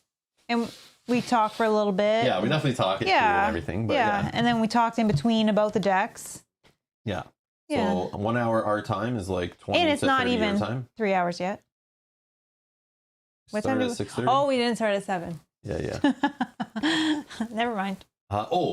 Zara, that's another way to get in the game. Thank you for reminding me. That's the way I'll probably actually go forward in the tournament scene. She's mentioning you can still play booster sealed with 6 packs. That's usually enough to make a deck. 100%. Yeah. So that's another way to get in the game. I totally forgot that. That is the format actually going forward in the next few calling tournaments. So you can watch them streamed online. There's like some serious calling tournaments coming up in like Dallas and Cincinnati and stuff. They had one recently in Vegas, but that was Classic Constructed. But the next tournament, since Unlimited Tales of Aria is not out, and it's kind of not fair, they don't want to force players to have to go buy the more expensive collector boxes. So the next 2 tournaments are actually sealed format as the main event, not just a side event. So there are people right now practicing for that tournament, buying first edition Tales of Aria booster boxes at like $200 a box, just cracking at a table like we are, and they're cracking 6 packs each. spreading out the cards together, looking through what they can build, and then playing multiple games, tweaking the decks between games, playing again, and the next day get together again, crack another 6 packs each, and just getting used to the sealed, what they're looking for, what to build, which hero to go with based on what cards you see, and to see what you see in the pool. Because Tales of Aria was built with sealed in mind. That's why I think they did the 3 heroes, and to be kind of a balanced little ecosystem for sealed. They said they kind of focused this set, they mainly were thinking of sealed in the playtesting. So these 2 next big tournaments, which I'm assuming will have hundreds of players at, I assume, like the last one, if not close to 1,000, who knows? Yeah. Will be sealed as the main event. So usually you think of sealed as like something you do casually at your local game store. It's a way to just get cards into your pool. It's fairly cheap, but it's still more expensive than buying Blitz Decks because you have to go to the store and usually pay for the cost of 6 packs plus tournament fee sometimes, or prize fee kind of thing. So they'll usually charge you, you know, like the $5 a pack plus maybe $5 more, you know, ish around that. So for us would be, I think the tournaments I saw around here, like 35-ish Canadian maybe. And that's for first edition packs that are a little bit more expensive, right? But if it's an unlimited sealed tournament, I'm assuming it's cheaper because the packs are cheaper, I assume, but I could be wrong. But that's a way to build out your collection, is go look at your local game store when they're doing sealed tournaments. The only thing is, starting there, you have to kind of know the game and how to build decks. I would not go to a sealed tournament not knowing the game to like start my collection like that. I would still recommend buying Blitz Decks, play at home, learn. I would buy these 3 Blitz Decks right now if you're going to go to a you know, around this time when we're recording this, if you're going to go to a sealed tournament at your local store, or a casual sealed night or whatever, or play sealed with your buddies, I would still get these 3 Blitz Decks because you'll see a lot of the commons and rares, and you'll just know the heroes you're trying to build for. You'll understand the fusion mechanic. You'll get to used to the game, how it flows, and then go to a sealed tournament and you start cracking packs, spread out 6 packs worth of cards, and I think it's 15 cards a pack. And based on those cards in front of you, you decide which hero you're going to play. And then you build a 40-card deck. You'll have a bunch of extra cards. And then you just play, you know, a 3-round, 4-round tournament or whatever after you're done building your deck. And then you take those cards home. So now you have a Blitz deck to play with, because it is Blitz format, and some extra cards. Then you go to another one next week or a couple weeks later, do the same thing. Boom. Now you have 12 packs worth of cards at home. And maybe you're getting closer to, like, maybe you could start looking at Classic Constructed, going to those tournaments now, and you're just building up your pool. But you're not only just buying packs and opening them and they're sitting there doing nothing, you're actually playing with them for hours, you know. So it's like, is that worth it? $35 a night out, get a bunch of cards, you know. I mean, it's not a terrible way to do it if you don't want to buy the booster boxes. It's good. The only downside is what Keyforge has on this game is you go to Keyforge, you can walk in, you have your deck already built when you join a sealed. Yeah. They give you a sealed deck. You crack it open. You just quickly flip through the cards. It's already put together. Yeah. It synergizes. It's built. Yeah, it works. It works. There's no time you sitting there getting frustrated trying to build a deck. So you don't have to have that skill of deck building on the fly in 20 minutes before your first tournament game. So you just have the stress of rules and playing against another player. So from a new player perspective, Keyforge definitely wins there, where your deck's already built. You just kind of look through the cards, try to figure out what works together, how the deck works, what you're trying to, you know, mulligan for and that kind of stuff, and just go and play a game and figure it out as you play. So it's not as daunting, I find. And I loved it for that. I love sealed in that mode. Yeah, same. But playing like draft in other games, even Game of Thrones when I played draft tournaments, and I knew that pool, I knew the game, I played it so much, but it's still that whole, here's all the cards we got, or a pack gets thrown in front of me and it's like, draft the card out of here. And it's like, but then there's 2 ways of thinking in that. There's the card that I want, and there's the card I don't want anyone else to have. But that's a skill that is also put on a newer player of drafting, deck building, you know, and then playing the game in a format that's different and a Wild West kind of pool. So yeah, that's the only thing. Sarah says, yeah, the only time I'm frustrated with Keyforge is when my deck doesn't have shadows. I hear you. I hear you. Oh, I remember those days. Good times, good times. All right. You can still play boosters. Yeah. So that's another way, is playing sealed or draft. If you play draft in other games, you can play draft tournaments of this game, same thing, or go draft with your buddies. You You know, you can split on a booster box with friends and play. Like, we could do that. I thought of that on the channel, possibly. You know, like Renee and Jeff say they want to play. They come over and we just all split on a booster box of something. How many packs are in one booster box? 24 packs, I think, which is enough for 4 people's sealed decks. Okay. And then it's like, I don't know if we'll ever do that, but it was just a theory I thought in my head. It was like, oh, that's was an option. You know, do like a live stream one day and just have fun. 4 people crack in a booster box. Here's your packs. And then somebody just like on live stream discusses what they're building and what they're choosing from. Yeah. Just to show the sealed idea and what you kind of think of. But it's another option. It's another way to play the game, which is super cool. I like all the different formats. Anyways, that's all I got for you today. We will be back tomorrow playing Descent Legends of the Dark. Final episode of our campaign for Act 1. Until expansions come out. Well, yeah, it will be for sure. Win or lose. Okay. Yeah, because it did say it was a final scenario. We just didn't finish it last episode. But it says if you don't win, you have to play it again. Do we? I don't know. That's what the game says. We don't know if we're going to win or lose. It's my game. I do what I want with it. No way. Yeah, we'll see. We'll see. Or we put it on hold for a little bit and then come back to it. But anyways, yeah, there will be more Flesh and Blood on the channel, so stay tuned for that. We'll be cracking through some more Blitz decks, playing some different factions, different sets, different classes, whatever. And just trying them out, showing them off, talking about them, what they do. And yeah, and just follow us along in our journey getting into this game, I guess, and we'll see where it goes from there. But thank you all for watching. Thank you for the support. Thanks everyone hanging out. And yeah, we'll see you in the next stream. Thanks a lot for watching. Bye-bye. Bye.